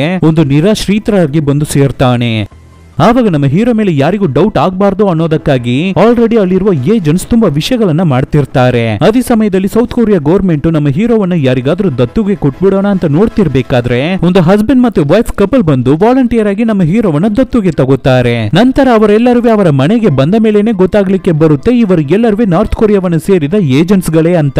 ಅಂದ್ರೆ ಈ ನಾರ್ತ್ ಕೊರಿಯಾವನ್ನ ಸೇರಿದ ಏಜೆಂಟ್ಸ್ ಅಲ್ಲಲ್ಲಿ ಡಿವೈಡ್ ಆಗಿ ಸೌತ್ ಕೊರಿಯಾದಲ್ಲಿ ಸ್ಟೇ ಆಗಿದ್ದಾರೆ ಅನ್ಸುತ್ತೆ. ಅದ್ರಲ್ಲಿ ಇಬ್ಬರೇನೆ ಇವ್ರುಗಳಿಗೆ ಏನು ಕೆಲಸ ಅಂದ್ರೆ ನಾರ್ತ್ ಕೊರಿಯಾದಲ್ಲಿ ಬ್ಲಾಕ್ ಮನಿ ಇರುತ್ತೆ ಅಲ್ವಾ, ಅವನ್ನೆಲ್ಲ ಹೇಗೋ ಈ ಸೌತ್ ಕೊರಿಯಾಗೆ ತೋರಿಸಿ ಅದನ್ನೆಲ್ಲ ಇಲ್ಲಿ ವೈಟ್ ಮನಿಯಾಗಿ ಚೇಂಜ್ ಮಾಡ್ತಿರ್ತಾರೆ. ಆ ರೀತಿ ಚೇಂಜ್ ಮಾಡಿದ ಹಣ ಎಲ್ಲವನ್ನು ಒಂದು ಬ್ಯಾಂಕ್ ಅಕೌಂಟ್ ಗೆ ಹಾಕಿ ಟೋಟಲ್ ಆಗಿ ಒಂದು ಅಮೌಂಟ್ ಸೇರಿದ ತಕ್ಷಣ ಅದನ್ನ ನಾರ್ತ್ ಕೊರಿಯಾಗೆ ಅವರ ಟೀಮ್ ಅನ್ನು ಸೇರಿದವರಿಗೆ ಮತ್ತೆ ಕಳ್ಸಿಕೊಡೋ ಕೆಲಸವನ್ನೇ ಮಾಡ್ತಿರ್ತಾರೆ. ಅದು ಮಾತ್ರ ಇಲ್ಲ, ನಮ್ಮ ಹೀರೋ ಬಗ್ಗೆನೂ ಅವ್ರಗಳಿಗೆ ಗೊತ್ತಾಗ್ಲಿಕ್ಕೆ ಬಂದಿರುತ್ತೆ. ಆದ್ರಿಂದಾನೇ ಇವಾಗ ನಮ್ಮ ಹೀರೋವನ್ನ ದತ್ತು ಪಡೆದಿರ್ತಾರೆ. ಸೊ ಇವಾಗ ಸಕ್ಸಸ್ಫುಲ್ ಆಗಿ ಹೇಗೋ ನಮ್ಮ ಹೀರೋ ಸೌತ್ ಕೊರಿಯಾಗೆ ಬಂದಾಯ್ತು. ಇನ್ ಮುಂದೆ ನೆಕ್ಸ್ಟ್ ಅವನ ಕೆಲಸವನ್ನ ನೋಡೋದೆ. ಆದ್ರೆ ಅವನ ಕೆಲಸ ಏನು, ಅವನಿಗೆ ಕೆಲಸವನ್ನ ಯಾರು ಕೊಡ್ತಾರೆ ಅನ್ನೋದನ್ನ ಇಲ್ಲಿಯವರೆಗೂ ನಮಗೆ ತೋರಿಸಿರಲ್ಲ. ಆದ್ರೆ ಒಂದು ಕೊರಿಯರ್ ರೀತಿ ಅವನಿಗೆ ಕೆಲಸ ಅಪಾಯಿಂಟ್ಮೆಂಟ್ ಬರುತ್ತೆ. ಅದರಲ್ಲಿ ಅವನು ಏನು ಕೆಲಸವನ್ನ ಮಾಡಬೇಕು ಅನ್ನೋದು ಕೂಡ ಇರುತ್ತೆ. ಇವಾಗ ಹಾಗೆ ಕಟ್ ಮಾಡಿದ್ರೆ ಮತ್ತೆ ನಮ್ಮ ಹೀರೋ ಹೊಸದಾಗಿ ಒಂದು ಕಾಲೇಜ್ಗೆ ಹೋಗ್ಬೇಕಲ್ವಾ, ಯಾಕೆಂದ್ರೆ ಇವಾಗ್ಲೇನೆ ನಮ್ಮ ಹೀರೋಗೆ 20 ವರ್ಷ ಆಗ್ತಾ ಇದೆ. ಅದಕ್ಕೆ ಆದ್ರಿಂದ ಇಲ್ಲಿರುವ ಒಂದು ಸ್ಕೂಲ್ಗೆ ಬಂದು ಜಾಯ್ನ್ ಆಗ್ತಾನೆ. ಆವಾಗ ಆ ಕ್ಲಾಸ್ ಅಲ್ಲಿ ಒಬ್ಬಳು ಹುಡುಗಿ ಪಕ್ಕದಲ್ಲಿ ಮಾತ್ರ ಸೀಟ್ ಇರುತ್ತೆ. ಸೊ ಆ ಹುಡುಗಿ ಪಕ್ಕದಲ್ಲಿ ಹೋಗಿ ಕೂತ್ಕೋತಾನೆ ನಮ್ಮ ಹೀರೋ. ಆದ್ರೆ ಆ ಹುಡುಗಿಯನ್ನು ನೋಡಿದ್ರೆ ಉರ್ ಅಂತಾನೆ ಕೂತಿದ್ದಾಳೆ, ಯಾರ ಜೊತೆನೂ ಮಾತಾಡ್ತಾ ಇಲ್ಲ, ಸೈಲೆಂಟ್ ಆಗಿ ಇರ್ತಿದ್ದಾಳೆ. ಇವಾಗ ಹಾಗೆ ಇಂಟರ್ವಲ್ ಬರುತ್ತೆ. ಅಂತಹ ಸಮಯದಲ್ಲಿ ಸ್ಕೂಲ್ ಅಲ್ಲಿ ಇರುವ ರೌಡಿ ಹುಡುಗರು ಇರ್ತಾರಲ್ಲ, ಅವರೆಲ್ಲ ಏನನ್ನ ಮಾಡ್ತಾರೆ ಅಂದ್ರೆ ಆ ಹುಡುಗಿ ಹತ್ರ ಬಂದು ಅವಳಿಗೆ ಕಿರುಕುಳವನ್ನ ಕೊಡ್ತಿರ್ತಾರೆ. ಯಾವಾಗ್ಲೂ ಈ ಹುಡುಗಿಗೆ ಈ ರೀತಿನೇ ತೊಂದರೆಯನ್ನ ಕೊಡ್ತಿದ್ದಾರೆ ಅನ್ಸುತ್ತೆ ಆ ಹುಡುಗರು. ಏನಮ್ಮ ಹೇಗಿರ್ತಿದ್ಯಾ, ಚೆನ್ನಾಗಿರ್ತಿದ್ಯಾ, ಬಾ ನಾವಿಬ್ಬರು ಡೇಟಿಂಗ್ ಗೆ ಹೋಗೋಣ ಅನ್ನೋ ರೀತಿ ಹೇಳಿ ಆ ರೌಡಿ ಹುಡುಗ ಆ ಹುಡುಗಿಗೆ ತೊಂದರೆಯನ್ನ ಕೊಡ್ತಾನೆ ಇರ್ಬೇಕಾದ್ರೆ ಇದನ್ನೆಲ್ಲ ನೋಡುವ ನಮ್ಮ ಹೀರೋ ಸೈಲೆಂಟ್ ಆಗಿ ಇರ್ತಾ ಇದ್ದಾನೆ. ನಮಗೆ ಯಾಕೆ ಬೇಡದೆ ಇರುವ ವಿಷಯವೆಲ್ಲ ಅಂತ ಸೈಲೆಂಟ್ ಆಗಿ ಕೂತಿರ್ತಾನೆ. ಆದ್ರೆ ಆ ಹುಡುಗರು ಸುಮ್ನೆ ಇರ್ತಿಲ್ಲ. ನಮ್ಮ ಹೀರೋ ಹತ್ರ ಬಂದು ಏನಪ್ಪ ತಮ್ಮ ಹೊಸದಾಗಿ ಕ್ಲಾಸಿಗೆ ಬಂದಿದ್ಯಾ ಅನ್ಸುತ್ತೆ ಅಂತ ಮಾತಾಡ್ಕೊಂಡೆ ನಮ್ಮ ಹೀರೋ ಮೇಲೆ ಕೈಯನ್ನ ಹಾಕ್ಬೇಕಾದ್ರೆ ಹೀರೋ ಅವನ ಕೈಯನ್ನ ತಳ್ಳಿ ಬಿಡ್ತಾನೆ. ನಮ್ಮ ಹೀರೋಗೆ ಅದು ಇಷ್ಟ ಆಗ್ತಿಲ್ಲ ಅನ್ಸುತ್ತೆ ಅಷ್ಟೇ. ಆದ್ರಿಂದ ಆ ರೌಡಿ ಹುಡುಗನಿಗೆ ತುಂಬಾನೇ ಕೋಪ ಬಂದ್ಬಿಡುತ್ತೆ. ಸೊ ಹೀರೋವನ್ನ ಸ್ಕೂಲಿನ ಟೆರೆಸ್ ಗೆ ಕರ್ಕೊಂಡು ಬಂದು ನನಗೇನೆ ಅವಮಾನ ಮಾಡ್ತೀಯಾ ಅಂತ ಹೇಳಿ ನಮ್ಮ ಹೀರೋ ಅವನ ಮುಖಕ್ಕೇನೆ ಒಂದು ಪಂಚನ ಮಾಡ್ತಾನೆ. ಆವಾಗ ನಮ್ಮ ಹೀರೋ ಹತ್ರ ಒಂದು ಫೋಟೋ ಇರುತ್ತೆ. ಅಂದ್ರೆ ನಮ್ಮ ಹೀರೋ ಅವನ ತಂದೆ ಮತ್ತೆ ಅವನ ತಂಗಿಯ ಜೊತೆ ಇರುವ ಫೋಟೋ. ಸೊ ಆ ಫೋಟೋವನ್ನ ಹುಡುಗರು ಕಿತ್ತು ಅದನ್ನು ನೋಡ್ತಿರ್ಬೇಕಾದ್ರೆ ಅದನ್ನು ನೋಡುವ ನಮ್ಮ ಹೀರೋಗೆ ಸಿಕ್ಕಾಪಟ್ಟೆ ಕೋಪ ಬರುತ್ತೆ. ಆಲ್ರೆಡಿ ನಮ್ಮ ಹೀರೋ ಭರ್ಜರಿಯಾಗಿ ಟ್ರೈನಿಂಗ್ ಅನ್ನ ತಗೊಂಡಿರ್ತಾನೆ ಅಲ್ವಾ, ಅವನು ಅನ್ಕೊಂಡ್ರೆ ಅಲ್ಲಿರೋ ಹುಡುಗರು ಎಲ್ಲರನ್ನು ಹೊಡೆದು ಧ್ವಂಸ ಮಾಡಿ ಬಿಡಬಹುದು. ಆದ್ರೆ ಇದು ಸರಿಯಾದ ಕೋಪದಲ್ಲಿ ಆ ಹುಡುಗರನ್ನು ನೋಡ್ತಿರ್ಬೇಕಾದ್ರೆ ಆವಾಗ ಕರೆಕ್ಟ್ ಆಗಿ ಆ ಜಾಗಕ್ಕೆ ಆ ಸ್ಕೂಲಿನ ಟೀಚರ್ ಬಂದ್ಬಿಡ್ತಾರೆ. ಲೋ ಕಿರಾತಕ ಹುಡುಗರ, ಈ ಜಾಗದಲ್ಲಿ ಏನ್ರೋ ಮಾಡ್ತಾ ಇದ್ದೀರಾ, ಸುಮ್ನೆ ಮರ್ಯಾದೆಯಾಗಿ ಕೆಳಗಡೆ ಹೋಗ್ರೋ ಅನ್ನೋ ರೀತಿ ಹೇಳಿ ಹೇಗೋ ಸದ್ಯ ಆ ರೌಡಿ ಹುಡುಗರನ್ನ ನಮ್ಮ ಹೀರೋ ಹತ್ರ ಇಂದ ಕಾಪಾಡಿ ಕಳಿಸ್ತಾರೆ ಟೀಚರ್. ನಂತರ ನಮ್ಮ ಹೀರೋ ನಿಧಾನಕ್ಕೆ ಕೆಳಗಡೆ ಇಳಿದು ಬರ್ತಿರ್ಬೇಕಾದ್ರೆ ಒಂದು ಹುಡುಗಿ ಕ್ಲಾಸ್ ರೂಮ್ ಅಲ್ಲಿ ಸೈಲೆಂಟ್ ಆಗಿ ಕೂತಿದ್ಲಲ್ವಾ, ಆ ಹುಡುಗಿ ಒಂದು ರೂಮ್ ಅನ್ನ ಇಣಕಿ ನೋಡ್ತಿರ್ತಾಳೆ. ಏನು ಅಂತ ನಮ್ಮ ಹೀರೋ ಅಲ್ಲಿಗೆ ಬಂದು ನೋಡ್ಬೇಕಾದ್ರೆ ಅದು ಡ್ಯಾನ್ಸ್ ಕ್ಲಾಸ್ ಅನ್ಸುತ್ತೆ. ಆ ಹುಡುಗಿಗೆ ಅದ್ರಲ್ಲಿ ಜಾಯ್ನ್ ಆಗ್ಬೇಕು ಅಂತ ತುಂಬಾನೇ ಆಸೆ ಇರುತ್ತೆ. ಆದ್ರೂ ಅವಳಿಗೆ ಅಲ್ಲಿ ಜಾಯ್ನ್ ಆಗೋದಕ್ಕೆ ಆಗ್ತಿರಲ್ಲ. ನಮ್ಮ ಹೀರೋನು ಅಲ್ಲಿಗೆ ಬಂದು ನೋಡ್ಬೇಕಾದ್ರೆ ಅದನ್ನ ಗಮನಿಸಿದ ಹುಡುಗಿ ಅವನಿಗೆ ಹೆದರ್ಕೊಂಡು ಅಲ್ಲಿಂದ ಓಡಿ ಹೋಗ್ಬಿಡ್ತಾಳೆ. ಇವಾಗ ಕಟ್ ಮಾಡಿದ್ರೆ ಸ್ಟಾರ್ಟಿಂಗ್ ಸೀನ್ ಅಲ್ಲಿ ಒಬ್ಬ ಕಿಲ್ಲರ್ ಅನ್ನು ತೋರಿಸಿದ್ರಲ್ಲ, ಅವನನ್ನೇ ಇವಾಗ ಮತ್ತೆ ತೋರಿಸ್ತಾರೆ. ಅವನು ಮತ್ತೆ ಇವಾಗ ಯಾರನ್ನು ಸಾಯಿಸೋದಕ್ಕಾಗಿ ಒಬ್ಬರನ್ನ ಚೇಸ್ ಮಾಡಿ ಹೋಗ್ತಿರ್ತಾನೆ. ಆ ವ್ಯಕ್ತಿನ ಹೆದರ್ಕೊಂಡು ಅವನ ಹತ್ರದಿಂದ ತಪ್ಪಿಸ್ಕೊಂಡು ಒಂದು ಜಾಗಕ್ಕೆ ಬಂದು ಹೌಸ್ಕೊಂಡು ಒಂದು ನಂಬರ್ ಗೆ ಕಾಲ್ ಅನ್ನ ಮಾಡ್ತಾನೆ. ಆ ನಂಬರ್ ಯಾರದು ಅಂತ ನೋಡಿದ್ರೆ ನಮ್ಮ ಹೀರೋವನ್ನ ದತ್ತುಗೆ ತಗೊಂಡಿರ್ತಾರೆ ಅಲ್ವಾ, ಅವರ ನಂಬರ್ ಆಗಿ ಇರುತ್ತೆ. ಅವರು ಸೌತ್ ಕೊರಿಯಾದಲ್ಲಿ ಒಂದು ಮೆಡಿಕಲ್ ಶಾಪ್ ಅನ್ನ ಇಟ್ಟು ರನ್ ಮಾಡ್ತಿದ್ದಾರೆ. ಸೊ ಅವರಿಗೆ ಕಾಲ್ ಮಾಡ್ಬೇಕಾದ್ರೆ ರಿಂಗ್ ಹೋಗ್ತಾ ಇರುತ್ತೆ, ಯಾರುವೆ ಅಟೆಂಡ್ ಮಾಡಲ್ಲ. ಯಾಕೆಂದ್ರೆ ಅಂಗಡಿ ಬಾಕ್ಲಾಕಿದೆ. ಅಷ್ಟರಲ್ಲಿ ಈ ಕಡೆ ಆ ಕಿಲ್ಲರ್ ಆ ವ್ಯಕ್ತಿಯನ್ನ ಕಂಡಿಡಿದು ಗನ್ ಅನ್ನು ಯೂಸ್ ಮಾಡಿ ಅವನನ್ನ ಶೂಟ್ ಮಾಡಿ ಕೊಂದು ಬಿಡ್ತಾನೆ. ಕಟ್ ಮಾಡಿದ್ರೆ ನೆಕ್ಸ್ಟ್ ದಿನ ಬೆಳಿಗ್ಗೆ ಆಗುತ್ತೆ. ಆವಾಗ ನಮ್ಮ ಹೀರೋಗೆ ಒಂದು ಪಾರ್ಸಲ್ ಬರುತ್ತೆ. ಏನದು ಪಾರ್ಸಲ್ ಅಂತ ನಮ್ಮ ಹೀರೋ ಓಪನ್ ಮಾಡಿ ನೋಡ್ಬೇಕಾದ್ರೆ ಒಳಗಡೆ ಒಂದು ಫೋನು, ಅದ್ರ ಪಕ್ಕದಲ್ಲೇ ಒಂದು 3 ಫೋಟೋ ಕೂಡ ಇರ್ತಿದೆ. ಆ 3 ಫೋಟೋ ಯಾವುದು ಅಂದ್ರೆ ಸ್ಟಾರ್ಟಿಂಗ್ ಅಲ್ಲಿ ಆ ಕಿಲ್ಲರ್ 3 ಜನರನ್ನ ಕೊಂದಿರ್ತಾನೆ ಅಲ್ವಾ, ಅವ್ರಗಳ ಡೆಡ್ ಬಾಡಿ ಫೋಟೋಸ್ ಗಳೇ ಅದು. ಆ ಸಮಯದಲ್ಲಿ ನಮ್ಮ ಹೀರೋ ಹತ್ರ ಇರುವ ಫೋನ್ಗೆ ಒಂದು ಫೋನ್ ಕಾಲ್ ಬರುತ್ತೆ. ಯಾರು ಆಪೋಸಿಟ್ ಅಲ್ಲೇ ಅಂತ ನೋಡಿದ್ರೆ ಅವರೇನೆ ಆ ಕರ್ನಲ್. ಸೊ ಅವರು ಹೀರೋಗೆ ಏನನ್ನ ಹೇಳ್ತಾರೆ ಅಂದ್ರೆ, ಈ ತರ ನಮ್ಮ ನಾರ್ತ್ ಕೊರಿಯಾವನ್ನ ಸೇರಿದ ಒಬ್ಬರು ಏಜೆಂಟ್, ಅದ್ರಲ್ಲೂ ನಂಬರ್ 35 ಸೆಕ್ಷನ್ ಯೂನಿಟ್ ಅನ್ನ ಸೇರಿದ ಒಬ್ಬರು ಏಜೆಂಟ್ ಸೌತ್ ಕೊರಿಯಾದಲ್ಲಿ ಇದ್ಕೊಂಡು ನಮ್ಮ ಯೂನಿಟ್ ಅಲ್ಲಿ ಇರೋರಿಗೆಲ್ಲರನ್ನು ಸಾಯಿಸ್ತಾ ಇದ್ದಾನೆ. ಸೊ ನಿನಗೆ ಏನು ಕೆಲಸ ಅಂದ್ರೆ, ನೀನು ಅವನನ್ನ ಹುಡುಕಿ ಕಂಡಿಡಿದು ಅವನನ್ನ ಸಾಯಿಸಬೇಕು. ನಿನಗೆ ಬೇಕಾಗಿರುವ ವೆಪನ್ಸ್ ಎಲ್ಲವನ್ನು ನಾನು ಅರೇಂಜ್ ಮಾಡಿ ಕೊಡ್ತೀನಿ. ಯಾಕೆ ಅಂದ್ರೆ ನಮ್ಮ ಟೀಮ್ ಅನ್ನು ಸೇರಿದವರು ಆ ಸೌತ್ ಕೊರಿಯಾದಲ್ಲಿ ಅಲ್ಲಲ್ಲಿ ಡಿವೈಡ್ ಆಗಿ ಸ್ಟೇ ಆಗಿದ್ದಾರೆ. ಸೊ ನೀನು ಅವ್ರಗಳ ಹತ್ರ ಹೋಗಿ ಮಾತಾಡಿ ಅವರ ಹತ್ರ ಇಂದ ವೆಪನ್ಸ್ ಅನ್ನ ತಗೋ. ಆದ್ರೆ ಆ ಕಿಲ್ಲರ್ ಅನ್ನೇ ನೀನು ಸಾಯಿಸಬೇಕು ಅಂತ ಹೇಳ್ಬೇಕಾದ್ರೆ ಅದಕ್ಕೆ ನಮ್ಮ ಹೀರೋನು ಸರಿ ಆಯ್ತು ಮಾಡಿ ಮುಗಿಸೋಣ ಅಂತ ಡಿಸೈಡ್ ಮಾಡಿ ಇಲ್ಲಿ ಇವನ ಟೀಮ್ ಅನ್ನು ಸೇರಿದವರೆಲ್ಲ ಇರ್ತಾರೆ ಅಲ್ವಾ, ಅವ್ರಗಳನ್ನೆಲ್ಲ ಹೋಗಿ ಮೀಟ್ ಮಾಡಿ ಒಬ್ಬೊಬ್ಬರ ಹತ್ರನು ಮಾತಾಡಿ ಕೊನೆಗೆ ಹೇಗೋ ಒಂದು ಗನ್ ಅನ್ನ ಅರೇಂಜ್ ಮಾಡಿ ತಗೋತಾನೆ ನಮ್ಮ ಹೀರೋ. ನಂತರ ಏನು ಆ ಕಿಲ್ಲರ್ ಅನ್ನು ಹುಡುಕಿ ಕಂಡುಹಿಡಿಬೇಕು ನಮ್ಮ ಹೀರೋ. ಅದಕ್ಕಾಗಿ ನಮ್ಮ ಹೀರೋ ಇವಾಗ ಏನನ್ನ ಮಾಡ್ತಾನೆ ಅಂದ್ರೆ ಆ ಕಿಲ್ಲರ್ ಗೆ ಸಂಬಂಧಪಟ್ಟ ಒಬ್ಬನನ್ನ ಹಿಡಿದು ವಿಚಾರಿಸ್ತಾನೆ. ಆ ವ್ಯಕ್ತಿ ಈಸಿಯಾಗಿ ನಮ್ಮ ಹೀರೋವನ್ನ ಕ್ಯಾಲ್ಕುಲೇಟ್ ಮಾಡಿ ಬಿಟ್ಟಿದ್ದಾನೆ ಅನ್ಸುತ್ತೆ. ಅದೆಲ್ಲ ಹೇಳೋಕ್ಕಾಗಲ್ಲ ಕಣ, ಹೋಗೋ ಚಿಕ್ಕ ಹುಡುಗ ಅನ್ನೋ ರೀತಿ ಮಾತಾಡಿ ಬಿಡ್ತಾನೆ. ಅದರಲ್ಲಿ ಟೆನ್ಷನ್ ಆದ ನಮ್ಮ ಹೀರೋ ಅವನಿಗೆ ಹಾಕಿ ಸರಿಯಾಗಿ ಹೊಡಿತಾನೆ. ಸೊ ಹೀರೋಗೆ ಚಿಕ್ಕ ವಯಸ್ಸಿನಿಂದ ಭಯಂಕರವಾಗಿ ಟ್ರೈನಿಂಗ್ ಅನ್ನು ಕೊಟ್ಟಿರ್ತಾರೆ ಅಲ್ವಾ, ಆದ್ರಿಂದ ಆ ವ್ಯಕ್ತಿಗೆ ಹಾಕಿ ಸರಿಯಾಗಿ ಹೊಡೆದು ಕೊನೆಗೆ ಇವಾಗ ಮರ್ಯಾದೆಯಾಗಿ ನೀನು ನಿಜವನ್ನ ಹೇಳ್ತೀಯೋ ಇಲ್ವೋ ಅಂತ ಕೇಳಬೇಕಾದ್ರೆ ಅದಕ್ಕೆ ಆ ವ್ಯಕ್ತಿ ನನಗೆ ಆ ಕಿಲ್ಲರ್ ಬಗ್ಗೆ ಏನು ಗೊತ್ತಿಲ್ಲ, ಆದ್ರೆ ಅವನು ಸೆಕ್ಷನ್ 35 ಸೇರಿದವನೇ, ಮತ್ತೆ ಅವನ ಜೊತೆ ಟಚ್ ಅಲ್ಲಿ ಇರುವ ಒಬ್ಬ ಮಾಂಸದ ಅಂಗಡಿ ಅವನನ್ನ ನನಗೆ ಗೊತ್ತು. ಸೊ ನೀನು ಅವನನ್ನ ಹೋಗಿ ಮೀಟ್ ಮಾಡಿದ್ರೆ ನಿನಗೆ ಏನಾದ್ರೂ ಡೀಟೇಲ್ ಸಿಗೋದಕ್ಕೆ ಚಾನ್ಸಸ್ ಇದೆ ಅಂತ ಹೇಳ್ಬೇಕಾದ್ರೆ ನಮ್ಮ ಹೀರೋನ ಅವನ ಅಡ್ರೆಸ್ ಅನ್ನ ತಗೊಂಡು ಆ ವ್ಯಕ್ತಿಯನ್ನ ಶೂಟ್ ಮಾಡಿ ಕೊಂದ್ಬಿಟ್ಟು ಅಲ್ಲಿಂದ ಹೊರಡುತ್ತಾನೆ. ನಂತರ ಅದೇ ತರ ಮಾಂಸದ ಅಂಗಡಿ ಅವನನ್ನ ಹೋಗಿ ಹಿಡಿದು ಅವನನ್ನ ಹೆದರಿಸಿ ಆ ಕಿಲ್ಲರ್ ಬಗ್ಗೆ ವಿಚಾರಿಸಬೇಕಾದ್ರೆ ಅವನುವೆ ನಮ್ಮ ಹೀರೋಗೆ ಹೆದರ್ಕೊಂಡು ಆ ಕಿಲ್ಲರ್ ಅವನ ಕಾರ್ ನಂಬರ್ ಅನ್ನ ಮಾತ್ರ ಬರೆದು ಕೊಡ್ತಾನೆ. ನನಗೆ ಇದು ಮಾತ್ರನೇ ಗೊತ್ತು ಅಂತ ಹೇಳ್ತಾನೆ. ಅದಕ್ಕೆ ನಮ್ಮ ಹೀರೋನು ಸರಿ ಆಯ್ತು ಅಂತ ಹೇಳ್ಬಿಟ್ಟು ಅವನ ಹತ್ರದಿಂದ ಆ ಚೀಟಿಯನ್ನ ತಗೊಂಡು ಅಲ್ಲಿಂದ ಹೊರಡೋಣ ಅನ್ಕೋಬೇಕಾದ್ರೆ ಸಡನ್ ಆಗಿ ಆ ವ್ಯಕ್ತಿ ನಮ್ಮ ಹೀರೋವನ್ನ ಅಟ್ಯಾಕ್ ಮಾಡ್ತಾನೆ. ಅಷ್ಟೇ ನಮ್ಮ ಹೀರೋ ಸುಮ್ನಿರ್ತಾನೆ. ಹೇಗೋ ಅವನನ್ನ ಹೊಡೆದು ಅವನ ಕಥೆಯನ್ನು ಮುಗಿಸ್ತಾನೆ. ನಂತರ ನಮ್ಮ ಹೀರೋ ಆ ಕಿಲ್ಲರ್ ಅವನ ಕಾರು ನಿಂತಿರುವ ಜಾಗಕ್ಕೆ ಬಂದು ವಿಲನ್ ಬರೋದಕ್ಕಾಗಿ ವೇಟ್ ಮಾಡ್ತಿರ್ತಾನೆ. ಆವಾಗ ಕಿಲ್ಲರ್ ಕೂಡ ಆ ಜಾಗಕ್ಕೆ ಬಂದು ಅವನ ಕಾರನ್ನ ತಗೊಂಡು ಹೊರಡಬೇಕಾದ್ರೆ ನಮ್ಮ ಹೀರೋ ಅವನನ್ನ ಹಿಂದೆನೆ ಫಾಲೋ ಮಾಡಿ ಬರ್ತಾನೆ. ಒಂದು ಸ್ಟೇಜ್ ಅಲ್ಲಿ ಸಿಗ್ನಲ್ ಅಲ್ಲಿ ಆ ಕಾರು ನಿಂತ್ಕೋಬೇಕಾದ್ರೆ ನಮ್ಮ ಹೀರೋನ ಅವನ ಬೈಕ್ ಅನ್ನು ತಗೊಂಡು ಹೋಗಿ ಪಕ್ಕದಲ್ಲಿ ಸ್ಟಾಪ್ ಮಾಡ್ತಾನೆ. ನಂತರ ನಮ್ಮ ಹೀರೋ ಸಡನ್ ಆಗಿ ಗನ್ ಅನ್ನು ತಗೊಂಡು ಎರ್ರ ಬೇರೆ ಆ ಕಿಲ್ಲರ್ ಅನ್ನು ಶೂಟ್ ಮಾಡಬೇಕಾದ್ರೆ ಜಸ್ಟ್ ಮಿಸ್ ಅಲ್ಲಿ ಆ ವಿಲನ್ ಅಲ್ಲಿಂದ ಎಸ್ಕೇಪ್ ಆಗಿ ಹೋಗ್ತಾನೆ. ತಪ್ಪಿಸಿಕೊಂಡು ಕಾರನ್ನ ತಗೊಂಡು ಸ್ಪೀಡ್ ಆಗಿ ಹೋಗ್ಬೇಕಾದ್ರೆ ಒಂದು ಜಾಗದಲ್ಲಿ ಆಕ್ಸಿಡೆಂಟ್ ಆಗಿ ಬಿಡುತ್ತೆ. ಆದ್ರಿಂದ ಆ ಜಾಗಕ್ಕೆ ತುಂಬಾನೇ ಕ್ರೌಡ್ಸ್ ಬಂದ್ಬಿಡುತ್ತೆ. ಆವಾಗ ನಮ್ಮ ಹೀರೋ ಸರಿ ಓಕೆ ಈ ಸಲ ನೀನು ತಪ್ಪಿಸ್ಕೊಬಿಟ್ಟಿದ್ಯಾ, ಆದ್ರೆ ನಾನು ನಿನ್ನನ್ನ ಬಿಡಲ್ಲ ಅಂತ ಹೇಳಿ ಹಾಗೆ ಅಲ್ಲಿಂದ ನಡೆದು ಹೋಗ್ಬೇಕಾದ್ರೆ ಈ ಕಡೆ ಈ ಕಿಲ್ಲರು ಇವನ್ ಯಾರೋ ನಮಗೇನೆ ಟಫ್ ಅನ್ನು ಕೊಡ್ತಾ ಇದ್ದಾನಲ್ಲ ಅನ್ನೋ ತರ ನಮ್ಮ ಹೀರೋವನ್ನ ಗುರಾಯಿಸಿ ನೋಡ್ತಿರ್ತಾನೆ. ಇವಾಗ ಹಾಗೆ ಕಟ್ ಮಾಡಿ ಸ್ಕೂಲ್ ಅನ್ನೇ ತೋರಿಸ್ತಾರೆ. ಯಾವಾಗೇನ್ ರೀತಿನೋ ರೌಡಿ ಹುಡುಗರು ಸೈಲೆಂಟ್ ಆಗಿ ಇರ್ತಾಳೆ ಅಲ್ವಾ ಹುಡುಗಿ, ಅವಳನ್ನ ಒಂದು ರೂಮಿಗೆ ಕರ್ಕೊಂಡು ಬರ್ತಾರೆ. ಕರ್ಕೊಂಡು ಬಂದು ಏನೇ ನೀನು ನಮ್ಮ ಜೊತೆಗೆಲ್ಲ ನೀನು ಹೊರಗಡೆ ಬರಲ್ವಾ, ಬಾರಿ ನಮ್ಮ ಜೊತೆ ಡೇಟಿಂಗ್ ಅನ್ನೋ ರೀತಿ ಮಾತಾಡಿ ಆ ಹುಡುಗಿ ಶರ್ಟ್ ಅನ್ನೆಲ್ಲ ಅರ್ದು ಹಾಕ್ತಾರೆ. ಆ ಹುಡುಗಿ ಜೋರಾಗಿ ಕಿರ್ಚ್ಕೊತಿರ್ತಾಳೆ. ಆ ಸದ್ದು ಹೊರಗಡೆ ನಿಂತಿರುವ ನಮ್ಮ ಹೀರೋಗೆ ಕೇಳಿಸ್ಬಿಡುತ್ತೆ.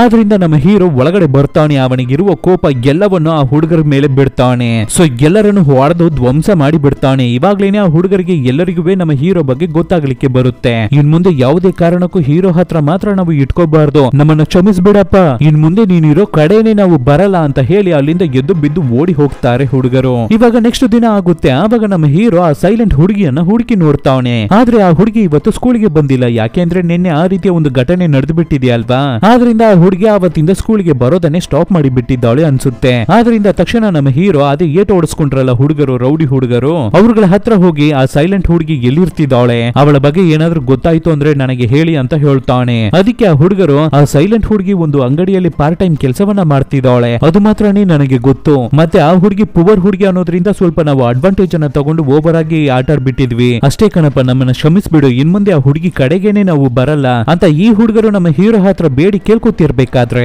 ತಕ್ಷಣ ನಮ್ಮ ಹೀರೋ ಡೈರೆಕ್ಟ್ ಆ ಹುಡುಗಿ ಕೆಲಸ ಮಾಡುವ ಅಂಗಡಿಗೆ ಹೋಗಿ ವಿಚಾರಿಸ್ತಾನೆ. ಆವಾಗ ಆ ಅಂಗಡಿಯಲ್ಲಿ ಆಲ್ರೆಡಿ ಕೆಲಸ ಮಾಡ್ತಾ ಇರುವ ಹುಡುಗಿ ನಮ್ಮ ಹೀರೋಯಿನ್ ಬಗ್ಗೆ ಹೇಳೋದಕ್ಕೆ ಶುರು ಮಾಡ್ತಾಳೆ. ಅವಳಿಗೆ ಈ ರೀತಿ ತಂದೆ ತಾಯಿ ಯಾರುವೇ ಇಲ್ಲ, ಮತ್ತೆ ಅವಳು 2 ದಿನ ಆಯ್ತು ಅಂಗಡಿಗೆ ಕೆಲಸಕ್ಕೆ ಬಂದು ಅಂತ ಹೇಳ್ತಾಳೆ. ಹೀಗಿರ್ಬೇಕಾದ್ರೆ ನೆಕ್ಸ್ಟ್ ದಿನ ಮತ್ತೆ ನಮ್ಮ ಹೀರೋ ಸ್ಕೂಲಿಗೆ ಬರ್ಬೇಕಾದ್ರೆ ಆ ಸೈಲೆಂಟ್ ಹುಡುಗಿ ಬಂದು ನಮ್ಮ ಹೀರೋವನ್ನ ಮೀಟ್ ಮಾಡ್ತಾಳೆ. ಮೀಟ್ ಮಾಡಿ ನಿಮಗಾಗಿ ಒಂದು ಗಿಫ್ಟ್ ಅನ್ನ ಇಟ್ಟಿದ್ದೀನಿ ಅಂತ ಒಂದು ಕವರ್ ಅನ್ನ ನಮ್ಮ ಹೀರೋ ಕೈಗೆ ಕೊಡ್ತಾಳೆ. ಏನು ಅಂತ ನೋಡಿದ್ರೆ ಅದ್ರ ಒಳಗಡೆ ಒಂದು ಯೂನಿಫಾರ್ಮ್ ಇರ್ತಿದೆ. ನಂತರ ಅವರಿಬ್ಬರು ಮಾತಾಡ್ಕೊಳ್ಳೋದಕ್ಕೆ ಶುರು ಮಾಡ್ತಾರೆ. ಆವಾಗ್ಲೇನೆ ಆ ಹುಡುಗಿ ಹೇಳ್ತಾಳೆ, ನಮ್ಮ ತಂದೆ ತಾಯಿ ತೀರೋದ ಮೇಲೆ ನಾನು ತುಂಬಾನೇ ಕಷ್ಟಪಟ್ಟು ಆ ಅಂಗಡಿಯಲ್ಲಿ ಕೆಲಸ ಮಾಡಿನೇ ಈ ಸ್ಕೂಲಲ್ಲಿ ಓದುತ್ತಾ ಇದ್ದೆ, ಆದ್ರೆ ಇವಾಗ ಈ ಸ್ಕೂಲಿಗೆ ಬರೋದಕ್ಕೂ ನನಗೆ ಇಷ್ಟನೇ ಇಲ್ಲ, ಆದ್ರಿಂದ ನೀನು ನನಗೆ ಒಂದು ಚಿಕ್ಕ ಸಹಾಯವನ್ನ ಮಾಡ್ತೀಯಾ ಅಂತ ಹೇಳ್ಬಿಟ್ಟು ನಮ್ಮ ಹೀರೋವನ್ನ ಒಂದು ಜಾಗಕ್ಕೆ ಕರ್ಕೊಂಡು ಹೋಗಿ ತೋರಿಸ್ತಾಳೆ. ಏನು ಅಂತ ನೋಡಿದ್ರೆ ಆ ಹುಡುಗಿಗೆ ಡ್ಯಾನ್ಸ್ ಕ್ಲಾಸ್ಗೆ ಹೋಗ್ಬೇಕು ಅಂತ ತುಂಬಾನೇ ಆಸೆ ಅಲ್ವಾ, ಸೊ ಅದಕ್ಕೆ ಗಾರ್ಡಿಯನ್ ಆಗಿ ನಮ್ಮ ಹೀರೋವನ್ನ ಸೈನ್ ಮಾಡೋದಕ್ಕಾಗಿ ಹೇಳ್ತಾಳೆ. ಅದು ಅಣ್ಣ ಅನ್ನೋ ರಿಲೇಶನ್ಶಿಪ್ ಅಲ್ಲಿ. ಸೊ ಆ ಹುಡುಗಿ ನಮ್ಮ ಹೀರೋವನ್ನ ಅಣ್ಣನಾಗಿ ನೋಡ್ತಿದ್ದಾಳೆ. ಅದು ಮಾತ್ರ ಇಲ್ಲ, ನಮ್ಮ ಹೀರೋ ಅವನ ತಂಗಿ ಇದ್ದಾಳೆ ಅಲ್ವಾ, ಅವಳ ಹೆಸರುವೆ